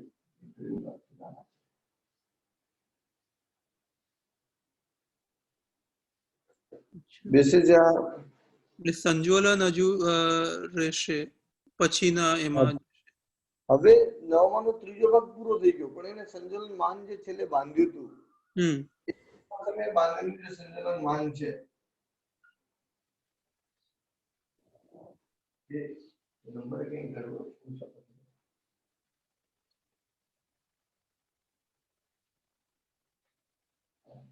એ અહીં ઉપસમી જશે સંજોલન માન. પછી શું ઉપસમશે? તો કે અપ્રત્યાખ્યાન પ્રત્યાખ્યાન માયા. પ્રત્યાખ્યાન માયા. અને આને પણ ઉપસમતા કેટલો ટાઈમ થશે? સમીની 2 આવલિકા. કેટલી આવલિકા? હવે આ સંકલન માયા ઉપસમી જશે. મને લાગે છે એક નંબરનો એક આપણે ગડબડ છે. હા, એક નંબર ઉપર આવે. ઓ અચ્છા. કઈ નહીં, નંબર ચેન્જ કરી નાખશું. અહીં ચેન્જ કરશું. આ કઈ આટલું બધું ના બતાવે. જો પેલા નપુંસક ઉપસમ્યો, પછી સ્ત્રીલિંગ, પછી આશ્રિતક, પુરુષલિંગ, પછી અપ્રત્યાખ્યાન ક્રોધ. અપ્રત્યાખ્યાન ક્રોધ શું છે? અહીં કને નંબર એવો એટલે છે.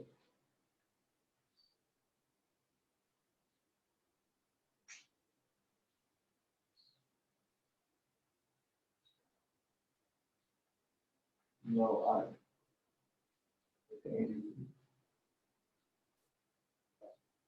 પછી અપ્રત્યાખ્યાન ક્રોધ માન માયા, પછી સંજોલન માયા.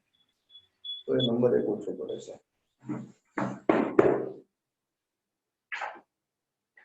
નપુંસક વેદ 9ના ત્રીજે હોય છે કે 9ના બીજે કરીએ તો એકદમ વધશે? હા, નંબર એક ઓછો પડે છે. તો આ નપુંસક વેદ 9ના બીજે નહીં હોય?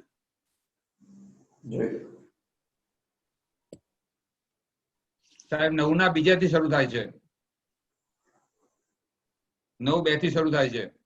હા, બીજેથી જ થવું જોઈએ. મને એ જ મગજમાં છે. બીજેથી લખ્યું છે ને તમારી પાસે? એમાં પ્રત્યાખ્યાન એટલે પ્રત્યાખ્યાન અપ્રત્યાખ્યાન ચતુષ્ક જાય છે એટલે 8 જાય છે 9 2 ને 9 3 થી નપુંસક વેદ શરૂ થાય છે. એ તો સપક શ્રેણી તમે વાંચો છો. ઓ સોરી,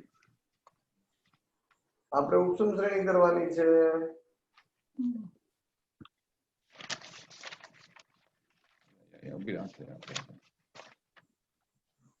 પણ એ જ આવે નંબર અહીં 9 2 આવે, બીજું કઈ ના આવે. આ છે ને અહીંયા 9 2 આવી એટલે પ્રક્રિયા બરાબર છે. પછી અપ્રત્યાખ્યાન પ્રત્યાખ્યાન માયા ઉપસમ છે. પછી સંકલન માયા ઉપસમ છે. શું ઉપસમ છે? સંકલન માયા. સંકલન માયાને ઉપસમવા માટે કેટલા જોશે? સમયની 2 આવલિકા. અને ત્યાર પછી શું ઉપસમ છે? અપ્રત્યાખ્યાન્ય અને પ્રત્યાખ્યાન્ય લોભ ઉપસમ છે. અને અપ્રત્યાખ્યાન પ્રત્યાખ્યાન લોભ જેવો ઉપસમી જશે એટલે 9મા ગુણસ્થાનકનો 9મો ભાગ પૂરો થઈ જશે. અને ત્યાર પછી 10મા ગુણસ્થાનકે એક જ ઉપસમ છે, સંકલન લોભ. શું ઉપસમ છે? ખ્યાલ આવે છે? પેલા નપુંસક વેદ, પછી સ્ત્રી વેદ, પછી હાસ્ય સર્ગ, પછી પુરુષ વેદ, પછી અપ્રત્યક અને પ્રત્યક ક્રોધ અને સંજલન ક્રોધ, આ બંને સાતમામાં આવે. પછી અપ્રત્યક અને પ્રત્યક માન અને સંજલન માન, આ બંને આઠમામાં આવે. પછી અપ્રત્યક અને પ્રત્યક લોભ અને ક્રોધ માન માયા અને સંજલન માયા, એ બંને નવમામાં આવે છે. અને એ ઓછી પડે છે. એ 2 નંબર આપીએ ને 2 એટલે નંબર તો ચેન્જ કરવા પડશે ને? હા, બસ હવે બરાબર. હા, હવે બરાબર. અને 9 અહીં આવશે. આ 9 એટલે પેલા નપુંસક વેદ, પછી સ્ત્રી વેદ, પછી હાસ્ય સર્ગ, પછી પુરુષ વેદ, પછી અપ્રત્યક અને પ્રત્યક ક્રોધ, અને ત્યાર પછી સંજલન ક્રોધ, પછી અપ્રત્યક અને પ્રત્યક માન, સંજલન માન, પછી અપ્રત્યક અને પ્રત્યક માયા, સંજલન માયા, પછી અપ્રત્યક અને પ્રત્યક લોભ, અને જેવું અપ્રત્યક અને પ્રત્યક લોભ ઉપસમી જશે કે 9મું ગુણ સ્થાનક પૂરું થઈ જશે. 9માનો 9મો ભાગ એ પૂરો થઈ જશે. અને ત્યાર પછી 10મું ગુણ સ્થાનક આવશે કે જેની અંદર સંજલન લોભનો પણ ઉપશમ થશે. દેખાય છે તમને? બોર્ડ થોડું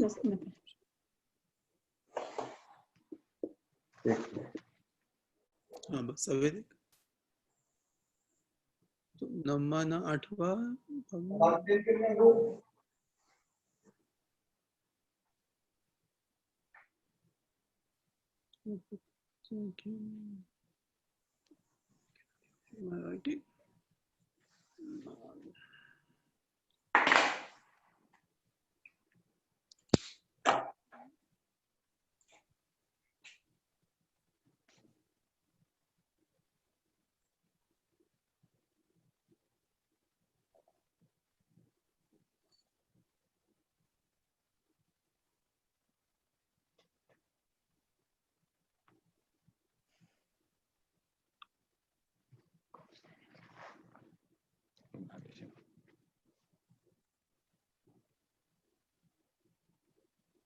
આ આખું 9મું ગુણ સ્થાનક છે.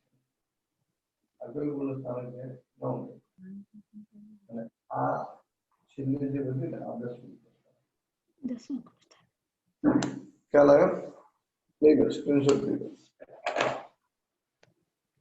શ્રેણી નરેશભાઈ આ લખવું છે. હાજી હાજી.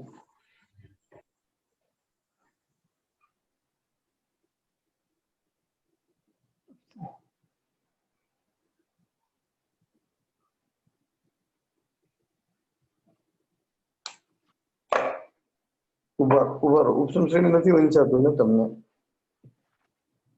હવે વંચાણ લઈ લો. સાહેબ આ જમણી બાજુ 9 1 9 2 9 3 લખ્યા છે એ શું છે? કેવી રીતે થાય? એ છે ને બંધના ભાગ છે સાહેબ. એકચ્યુઅલી નીચે 9 4 ને 9 5 લખવાનું હતું.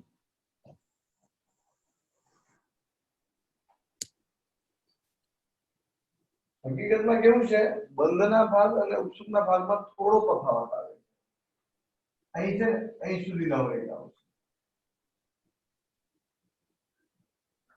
પછી આ ભાગ છે ને આ 9 2 આવશે. સંજલન ક્રોધ ઉપસમે નહીં. પછી આ સંજલન ક્રોધ નહીં. આ 9 2. પછી સંજલન ક્રોધ અને આમાં 9 3.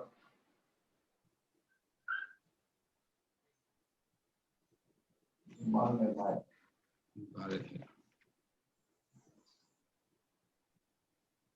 આ 9 4. અને સંજલન માયા અને આ 9 5. એટલે બંધના ભાગ ને સત્તાના ભાગ એક્ઝેક્ટ નથી આવતા, થોડા ઉપર નીચે આવે છે. સમજે? કરી લો. ઉપર બંધ લખી દેશો ત્યાં એટલે ખ્યાલ આવે. ઓકે, બંધ લખી લો. ઉદયને બંધ અથવા ઉદયની સોરી ઉપશમને બંધ.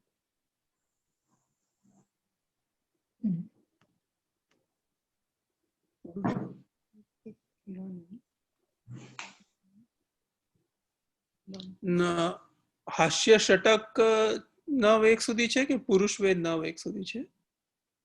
બંધમાં હાસ્ય ષટક સુધી છે ને? હાસ્ય ષટક. હા,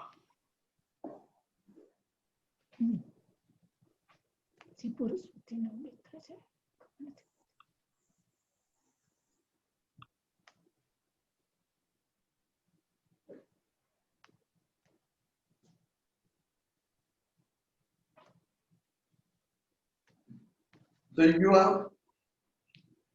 એક મિનિટ સાહેબ. લઈ લો, શાંતિથી લઈ લો.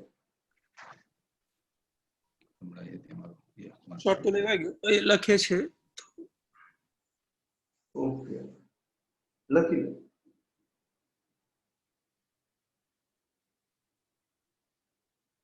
થઈ જાય એટલે મને કહો.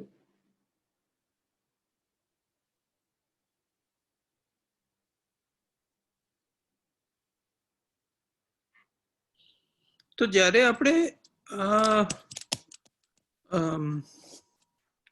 છઠ્ઠા ગુણ સ્થાનકે એમ કહીએ છીએ કે પ્રત્યાખ્યાની ક્રોધમાન માયા લોભ હવે નથી, તો એ ઉદય એ ઉદયમાં નથી, સત્તામાં તો છે. એટલે ત્યાં શયોપશમ એનો થયો એવું એમ કહેવાય કે એ બરાબર, એ પણ બરાબર નથી? ઉદયમાં નથી એટલું જ કહેવાય. અચ્છા, કેમ કે ઉપસમ નથી એવું ના કહેવાય. ઉપસમ નથી તો શ્રેણી આવી જાય. અરે ઉપસમ થઈ ગયું એમ કહીએ તો શ્રેણી આવી જાય. આ લેવાઈ ગયું સ્ક્રીન. સાહેબ આ 10માં એ છેલ્લે આપણે સંજન લોભને ઉપશમ કર્યો એટલે 11માં એ વિતરાગ અવસ્થા કહેવાય. 11માં વિતરાગ અવસ્થા બરાબર છે. અચ્છા, ઉપશાંત મોહ વિતરાગ. હા બરાબર છે. આ લખાઈ ગયો. અને સાત હા ગુણ સાહેબ, તમારે. સોરી, થઈ ગયું. હાજી, કઈ વાંધો નહીં. ખાલી તો પૂછ્યું છું.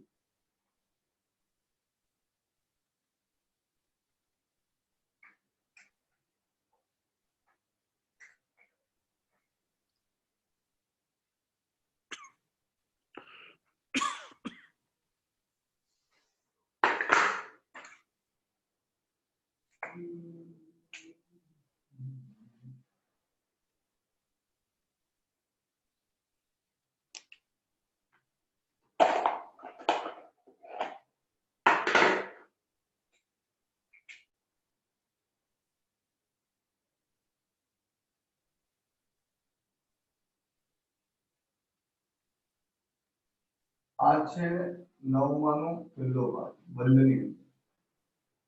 શું છે? 9માંનો પહેલો ભાગ. આ છે 9માંનો બીજો ભાગ. આ 9માંનો ત્રીજો ભાગ. આ 9માંનો ચોથો ભાગ.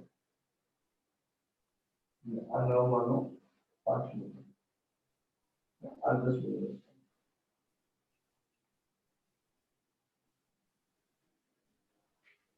બરાબર. હવે એક્ઝેક્ટ અહીંથી શું થશે? આમ બંધ શરૂ હતું.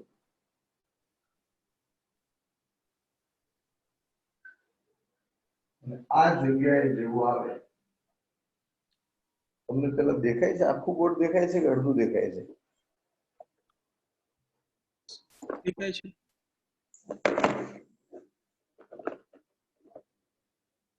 પેલા નીચે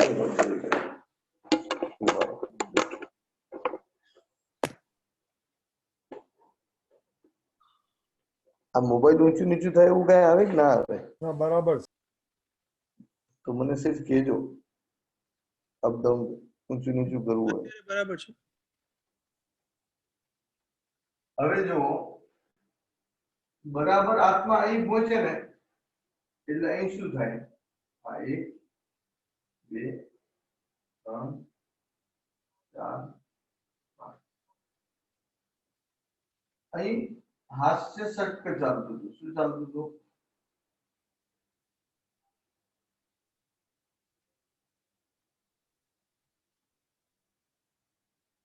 આ હાસ્ય ષટક હતું. શું હતું?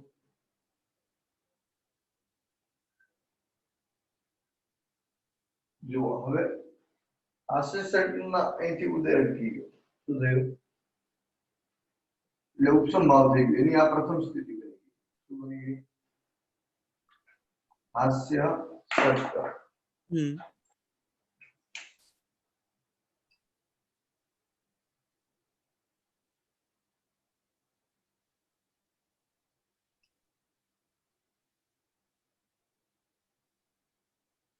સમજાય છે? અહીં આવીને અટકી ગયો. હવે બસ આ અહીં એનો છેલ્લામાં છેલ્લો ઉપસમ થઈ ગયો. પ્રથમ સ્થિતિનો છેલ્લો. હવે એની નીચે શું હતું? હાસ્ય સર્કલની નીચે નપુંસક વેદ નહીં, સ્ત્રી વેદ હતું.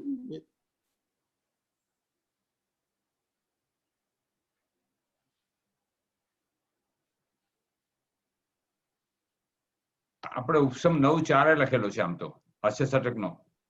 હા હા, હમણાં આવી જશે. મૂકો આવી જશે. આપણે એ જે લખ્યું છે ને એ જ આપણે અહીં કરીએ છીએ. આ માની લો કે સ્ત્રી વેદ છે. શું છે આ? હમ એટલે આ એનું પ્રથમ સ્થિતિનું ચરમ સમય. પછી અટકી ગયું. એની નીચે શું હતું? નપુંસક. હા, નપુંસક.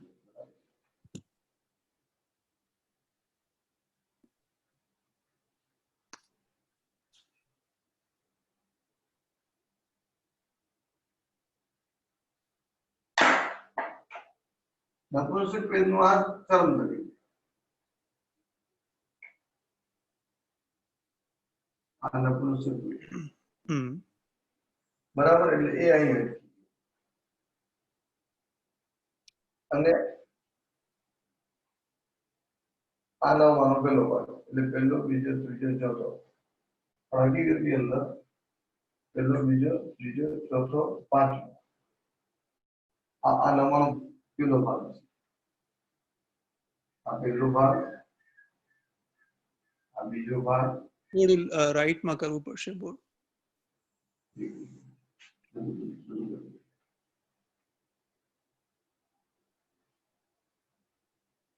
આ પહેલો ભાગ, આ બીજો ભાગ, આ ત્રીજો ભાગ, આ ચોથો ભાગ, આ પાંચમો. બોર્ડ આમ લીલું. હમ હવે દેખાય છે? ચોથા સુધી હોવું જોઈએ ને હાસ્ય.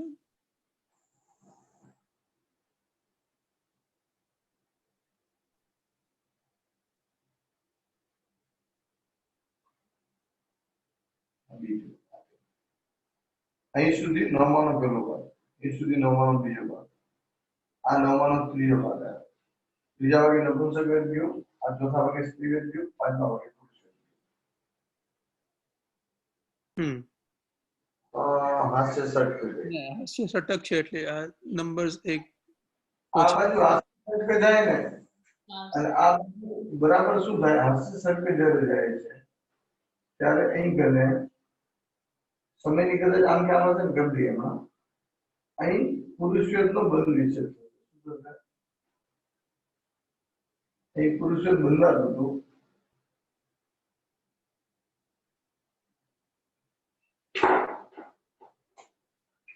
અહીં જેવું હાસ્ય સર્કલ થયું કે પુરુષ વેદ બંધ વિશે.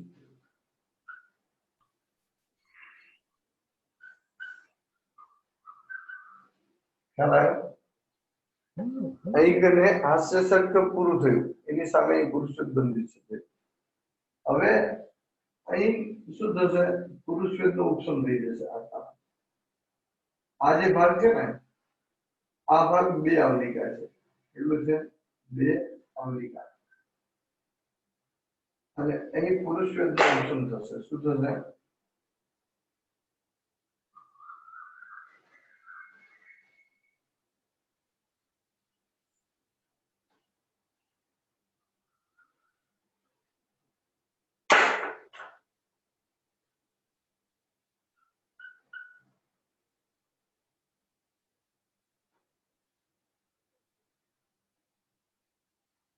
સમજ્યા? અહીં પુરુષ વેદનો શું થયો? ઉપસમ થઈ ગયો.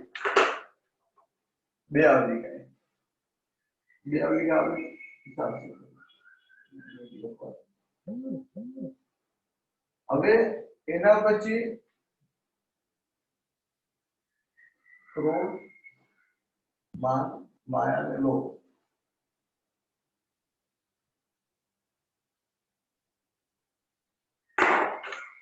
અહીં અપ્રત્યક્ષ અને પ્રત્યક્ષ અને ક્રોધનો ઉપસમ થયો. શું થયો? આ ભાગની અંદર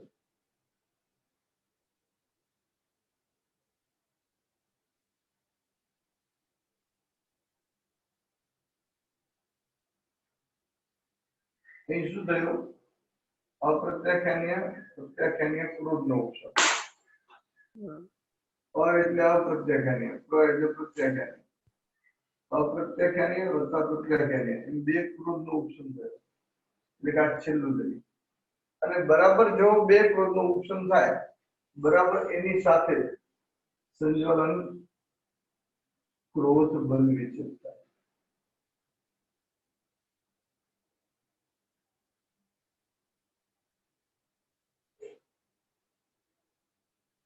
હવે સંજ્વલન ક્રોધ છેલ્લે જે બાંધ્યું હતું એનો ઉપસમ આ ભાગમાં.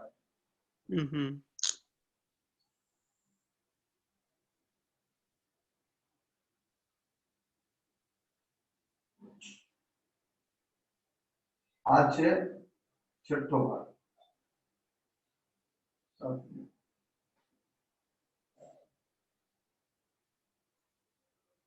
ખ્યાલ આવે છે? એના પહેલા જે આપણે ટેબલમાં લખ્યું એમાં જ્યારે આપણે એમ કહીએ કે 9 ને 4 હાસ્ય ષટક, તો ત્યાં ઉદય લેવાનું, કારણ કે ઉપશમ તો 9 એટલે 9 4 ના અંત પછી ઉદય થશે નહીં અને ઉપશમ. આ જો એટલે મેં લાઈન કરી, આ કઈ લાઈનની સાથે કરી જાય છે. તો અહીં 9 5 સુધી હાસ્ય ષટક છે ને? હા, તો બરાબર 9 5 બરાબર છે. આ કર્યું ને, આ બરાબર છે. પાછળ જે ટેબલ હતું એમાં 9 એક મિનિટ હતું આપણે. એમાં છે ને સેજ લખવામાં ઉપર નીચે, આમાં એક્ઝેક્ટ ખ્યાલ આવે કે આ બે આવલિકા છે, પણ બે આવલિકા આની અંદર જાય છે, આની બે આવલિકા આની અંદર જાય છે. હવે આ સંજ્ઞાન કોણ? અહીં માન. અહીં બરાબર કોનો ઉપસમ થશે? સંજ્ઞાન માન.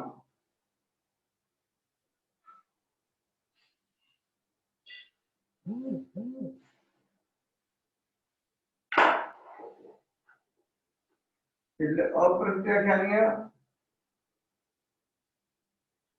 વત્તા પ્રત્યાખ્યાનીય.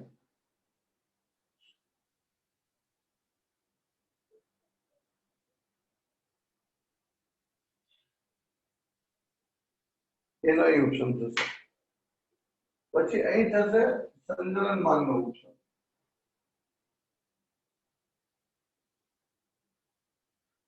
અને જેવું અપ્રત્યાખ્યાની પ્રત્યાખ્યાની માનનો ઉપસમ થશે કે સંજ્ઞાન માન બંધમાંથી નીકળી જશે. બરાબર એ શું થશે? સંજ્ઞાન માન બંધ છે.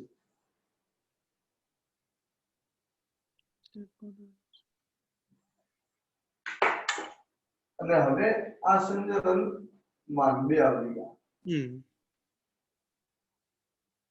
આ થયું સંજ્ઞાન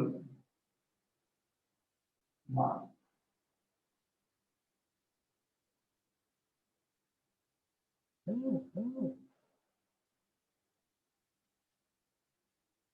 હવે માન, હવે આ માયા. આમાં જ્યારે આપણે બંધ વિચ્છેદ કહીએ છીએ તો એ ખાલી ઉપશમ શ્રેણીના સમયને ધ્યાનમાં રાખીને પાછો નીચે ત્યારે તો બંધ શરૂ થશે ને? બંધ વિચ્છેદ કેવો એટલા માટે જરૂરી છે કે બંધ વિચ્છેદ થાય પછી એની ઉપસમ ના થાય. જે છેલ્લે બાંધ્યું હોય એની દેખો સમયને બે આવલિકા થાય છે. પુરુષવેદ હતું, આ માન ક્રોધ હતું, હવે આ માન આવ્યું, આ માયા.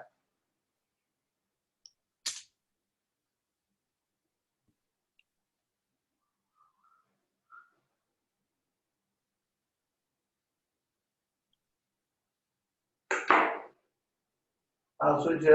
અપ્રત્યાખ્યાની પ્રત્યાખ્યાની માયા છે. અપ્રત્યાખ્યાની વત્તા પ્રત્યાખ્યાની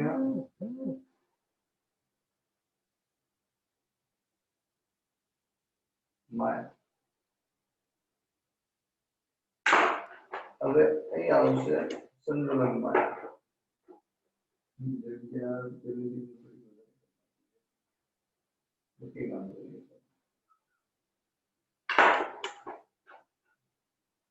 આ આવ્યું સંતુલન માયા. બીજા અપ્રત્યાખ્યાની લોપ પછી સંતુલન માયા.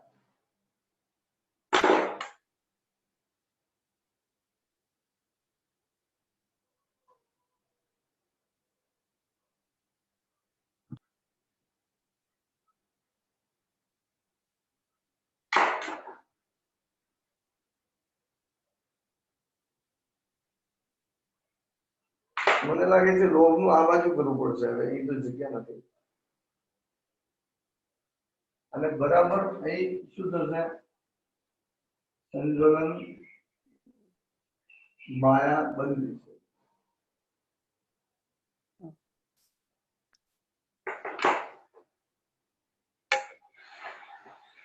કઈ એ જગ્યા છે ને આપણે અહીં કરીએ. હવે અહીં અપ્રત્યાખ્યાની પ્રત્યાખ્યાની લોપ.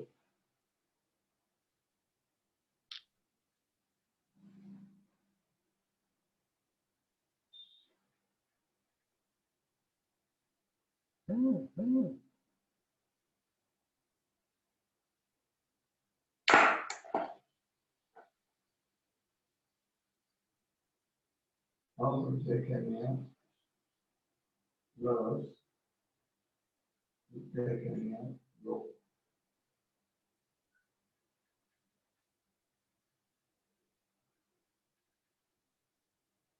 અને બરાબર એ વખતે શું થશે? એને સંતુલન લોપ બંધી છે. સંતુલન લોપ બંધી છે. ખ્યાલ આવે છે? અને હવે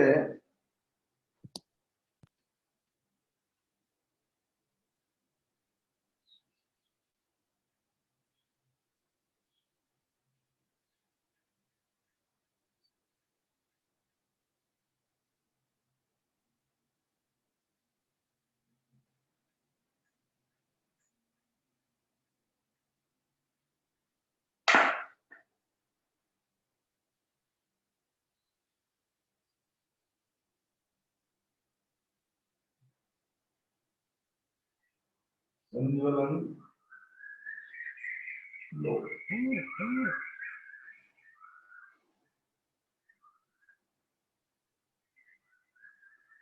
ખ્યાલ આવ્યો? 12 અને પછી એને આ 11 મુહૂર્ત લગાવી દેશે. તો આ રીતે બંધના ભાગ અને ઉપશમના ભાગ થોડા અલગ અલગ પડે છે. હવે એક મિનિટ.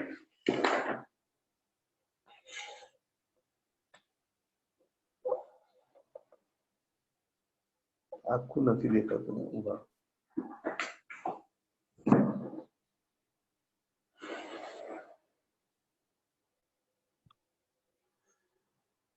બરાબર.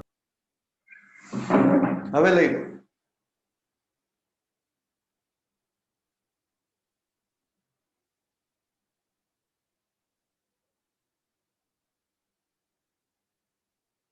ઉપર લખી દો ઉપસમ શ્રેણી.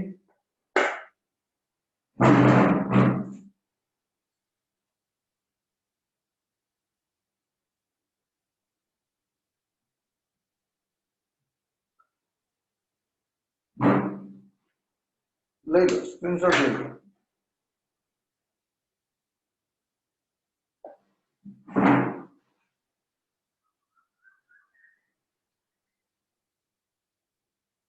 લે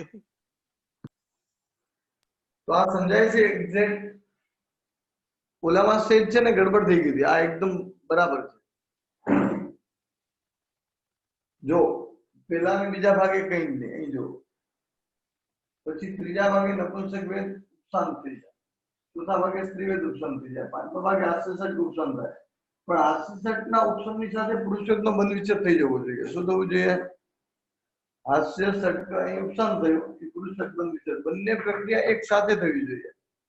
હવે છેલ્લા સમયે જો પુરુષોત્તમ બંધાણો એ બે આવલિકા અહીં ઉપશાંત થઈ જશે. એક સેકન્ડ, આપણે આ અત્યારે શું કીધું કે નવમાના પહેલે કાંઈ નહીં, પછી બીજે શું થાય છે? બીજે પણ કાંઈ નહીં ને, ત્રીજે સુધી નપુંસકનો અપશમ થાય છે. જી, એક જ મિનિટ, તમને પેલા દેખાય છે બરાબર? હમ પેલે કાંઈ નહીં, બીજે નહીં. ત્રીજામાં નપુંસક વેદનો ઉપશમ થાય, હા, એટલે એટલે સ્ત્રી વેદનો ઉપશમ થાય. પાછળ આપણે એ થોડું ખોટું લખાવ્યું હતું, તો પછી અસર ગડબડ કરી દીધી આપણે, બરાબર છે, એટલે એને કેન્સલ જ સમજો, આ રાખો. અચ્છા અચ્છા, ઓકે. એ નંબર આમ પ્રક્રિયા બરાબર હતી, નંબરમાં ગડબડ થઈ ગઈ. આ નંબર્સ બરાબર છે ને? આ બરાબર, એકદમ પરફેક્ટ. હમ પછી ત્રીજા ભાગે નપુંસક વેદનો ઉપશમ થાય, ચોથા ભાગે સ્ત્રી વેદનો ઉપશમ થાય, પાંચમા ભાગે હાસ્યસઠનો ઉપશમ થાય. હમ પણ એની સાથે પુરુષોત્તમ બંધ વિચ્છેદ થવું જોઈએ, બંને એક સાથે થવું જોઈએ. બરાબર.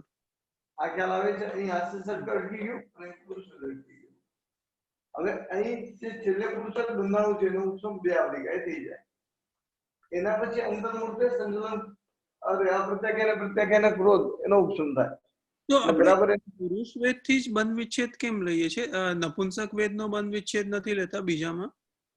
ને સ્ત્રી- ના ના ના ના, આનું તો બંધ વિચ્છેદ તો આનો પેલા ગુણસ્થાનકે થઈ ગયો અને બીજો ગુણસ્થાનકે થઈ ગયો બંધ તો. અચ્છા અચ્છા, આ તો સત્તામાં ઉપશમ છે, આ ભાગ ઉપશમ છે, આ બંધનો ભાગ છે સાહેબ. હા. ને હાસ્ય ષટક પણ આમાં શું છે? બંધ ઉદય ને ઉપશમ ત્રણે હારે ચાલે છે. અત્યારે આપણે ઉદયની વાત નથી કરતા, બંધ ને ઉપશમ ને જો વિચારણા કરીએ છીએ આપણે. તો વેદ નો બરાબર છે, અને હાસ્ય ષટક નો પણ પહેલા 8મે થઈ ગયો હતો. હા, એ તો 8મી થઈ ગયું બરાબર. હમ અને અહીં બી છેલ્લે પુરુષ વેદનો જે બંધ વિચ્છેદ થયો ને એમાં છેલ્લા મોટા ભાગનું તો આગળથી 8મા ગુણસ્થાનથી એનું ચાલુ જ છે ઉપશમ કરવાનું કામ. સમજાય છે? ઉપશમ કરવાનું કામ ક્યારથી શરૂ છે એનું? 8માંથી ધીરે ધીરે શરૂ છે, 9માં ફાસ્ટ થઈ જાય અને છેલ્લે જે વધ્યું એનો જે છેલ્લે બંધ કર્યો એનો ઉપશમ બે આવલિકા કરી નાખે, સમયની બે આવલિકા. આ દરેકમાં દેખો ઉપર થોડું થોડું લીધું છે ને, દરેકમાં સમય બે આવલિકા છે. બરાબર.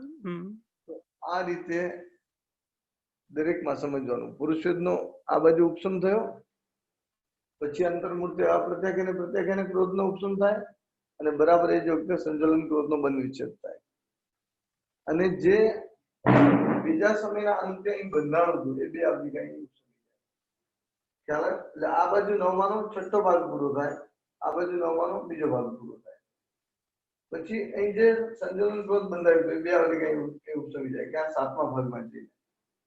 એટલે કે ઉપશમનો 7મો ભાગ અને બંધનો ત્રીજો ભાગ ત્યાં ઉપશમ.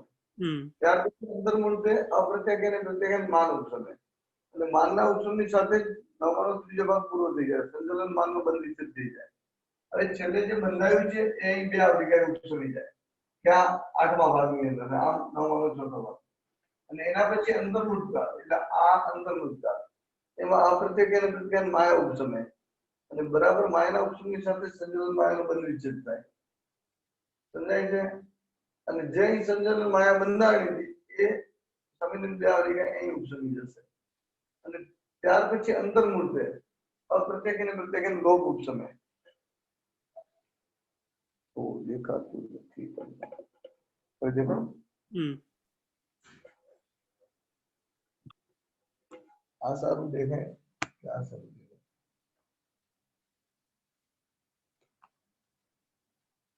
આ સારું દેખાય?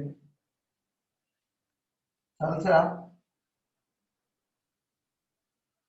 હવે અહીં અપ્રત્યાખ્યાન પ્રત્યાખ્યાન લોભ ઉપશમે અને બરાબર એ જ વખતે સંચલન લોભનો બંધ વિચ્છેદ પણ થઈ જાય. શું થઈ જાય? એટલે 9મું ગુણસ્થાનક પૂરું, 5મો ભાગ પૂરો. હવે અહીં જે છેલ્લે લોભ બંધાયો હતો એ સંચલન લોભનો ઉપશમ 10મા ગુણસ્થાનકે થશે. ત્યાં સમયની બે આવલિકા નહીં સમજવાની, ત્યાં અંતર્મુખ કાળ સમજવાનો. કેટલો સમજવાનો? બાકી બધામાં સમયની બે આવલિકા હતી, જ્યારે અહીં કાળ અંતર્મુખ છે. અને ત્યાર પછી આત્મા 10મે જાય, 10મે તો કઈ ઉભી રહેવાનો નથી, એટલે પૂરું થઈ જશે. સમજાય છે? આ અને આ ઉપશમ શ્રેણી બે વાર માંડી શકે પછી આ જે જીવ ઉપશમ શ્રેણી માંડે એમાં એવું કઈ નક્કી છે કે આટલા ભાવમાં એ મોક્ષ મેક્સિમમ આટલા ઉપસમ શ્રેણી વાળો જીવ મોળામાં મોળો અર્ધપુદ્ગલ પરાવર્તન મોક્ષમાં જાય. ઓ અચ્છા સંકિતની જેમ જ છે. અંતર્મુખ કે મોક્ષમાં જાય. હમ ખ્યાલ આવે છે? જગન્ય કાળ અંતર્મુખ અચ્છા અને ઉત્કૃષ્ટ કાળ સમ્યક દર્શનની જેમ અર્ધપુદ્ગલ પરાવર્તન કાળ. પણ આવું તો આ આપણી હતી ઉપસમ શ્રેણી. ઉપસમ શ્રેણી 12 પ્રકારે શરૂ થાય. કેટલા પ્રકારે? પુરુષવેદ વાળો આત્મા હોય એ કોઈ ક્રોધના ઉદયથી શ્રેણી માંડે, કોઈ માનથી, કોઈ માયાથી, કોઈ લોભથી. ફરીથી વેદ પુરુષવેદ ઉદયમાં છે એટલે કે પુરુષવેદ વાળો જીવ. અને ક્રોધના ઉદયથી માન, માયા અને લોભ, તો કેટલા પ્રકાર થયા? 12 એટલે 4. પછી સ્ત્રીવેદ વાળો પણ આ જ રીતે 4 અને નપુંસક વેદ વાળો પણ 4. તો કેટલા પ્રકારે શ્રેણી થઈ? 12 પ્રકારે ઉપસમ શ્રેણી થાય. એ જ રીતે 12 પ્રકારે સબક શ્રેણી પણ થાય. બધામાં પછી જેમ પ્રકાર ફરતા જાય એમ શ્રેણીની પ્રક્રિયા પણ ફરતી જાય. પણ હવે આપણે એટલું બધા એ નહીં કરીએ કેમ કે આ એક મને લાગે છે બરાબર છે. બરાબર ને? હા આટલું ઘણું ને?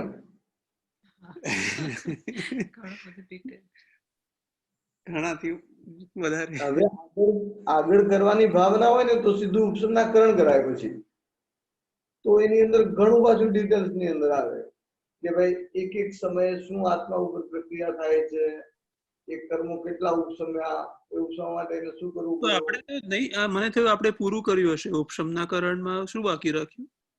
સાહેબ ઉપસમના કરણ એટલે તો મેં તમને બતાવ્યું ને બુક, એ બુક છે આખી. હા હા હા અચ્છા આપણે સમ્યક દર્શન છે ને એ વિસ્તારથી કર્યું. સમજ્યા મારી વાત? હમ અને શ્રેણી જે આપણે હતી શ્રેણી આપણે સમજી લીધી. શું કર્યું? હમ બરાબર. 12 પ્રકારે ઉપસમ શ્રેણી થાય. આ બધાનું જે હોય ને સત્તામાં જે રસ હોય એ રસને વિશુદ્ધિ દ્વારા કૂટવો પડે, એનો ચૂર્ણ કરવો પડે, પછી એને ઉદયમાં લાવવો પડે. એક ભાગ ઉદયમાં આવે, બીજો ભાગ ઉપશાંત થાય. આ બધું કરવું પડે. પણ આપણે આટલું સમજો મારા હિસાબે બરાબર છે. કંઈક ને આ શક્તિ ઉપસમી ગયો, અહીં પુરુષ ઉપસમી ગયો, અહીં સંજ્ઞાનું ક્રોધ ઉપસમ્યું, માન ઉપસમ્યું, માયા ઉપસમ્યું, લોભ ઉપસમ્યું. કેવી રીતે ઉપસમ્યું પછીની વાત છે. બધું ઉપસમ્યું અને એમ કરતા કરતા એ આત્મા ઉપસમી વાત છે. પછી ઉલટા ક્રમથી પડવાનું હોય. જેને સૌથી છેલ્લે ઉપસમ આવ્યું હોય એ સૌથી પહેલા આવે. સમજાય છે? આપણે એક ગામથી બીજે ગામ જઈએ, જે ગામ આપણે જતા પેલું આવ્યું હોય અને જે છેલ્લું આવ્યું હોય રિટર્ન થતું ગામ પહેલા આવે, એના પછી એના પછી એમ. બરાબર. એમ હવે જેના ઉપસમ સૌથી છેલ્લા કર્યા હશે એનો ઉદય પહેલા થશે અને જેનો ઉપસમ સૌથી પહેલા કર્યો હશે એનો ઉદય સૌથી છેલ્લો થશે. બરાબર. તો આપણી આ ઉપસમ શ્રેણી હતી અને 12 પ્રકારે શરૂ થાય અને 12 પ્રકારે પૂર્ણ થાય. એ જ રીતે સબક શ્રેણી પણ 12 પ્રકારે થાય અને 12 પ્રકારે પૂર્ણ થાય. આ રીતે આપણે સમજવાનું છે. બોલો કઈ કહેતા હતા? અને એમાં પણ પાછા 12 પ્રકાર 28 ની સત્તામાં, 12 પ્રકાર 24 ની સત્તામાં અને 12 પ્રકાર 21 ની સત્તામાં. આ ઉપસમ વાળા માટે. સબક શ્રેણી વાળા માટે તો એક જ સત્તા હોય, 21, એમાં કોઈ બીજી સત્તા હોતી નથી. બોલો તમે કઈ કહેતા હતા? ના બસ બરાબર છે. આજે આપણે આટલું રાખીશું. અને છતાં પાછું તમને જયારે ટાઈમ મળે ત્યારે મને કહેજો. તો એ વખતે પછી ખાલી એટલી શ્રેણી જ લઈ લેજો. પછી સમ્યક દર્શન હવે નહીં લઈએ, ખાલી છે. બરાબર. સર્વમંગલ માંગલ્યમ સર્વ કલ્યાણ સાધનમ પ્રધાનમ સર્વધર્માણામ જૈનમ. પ્રણામ. સુખ સાતા બધા. પ્રણામ. સ્વતમ રહેજો સાહેબ.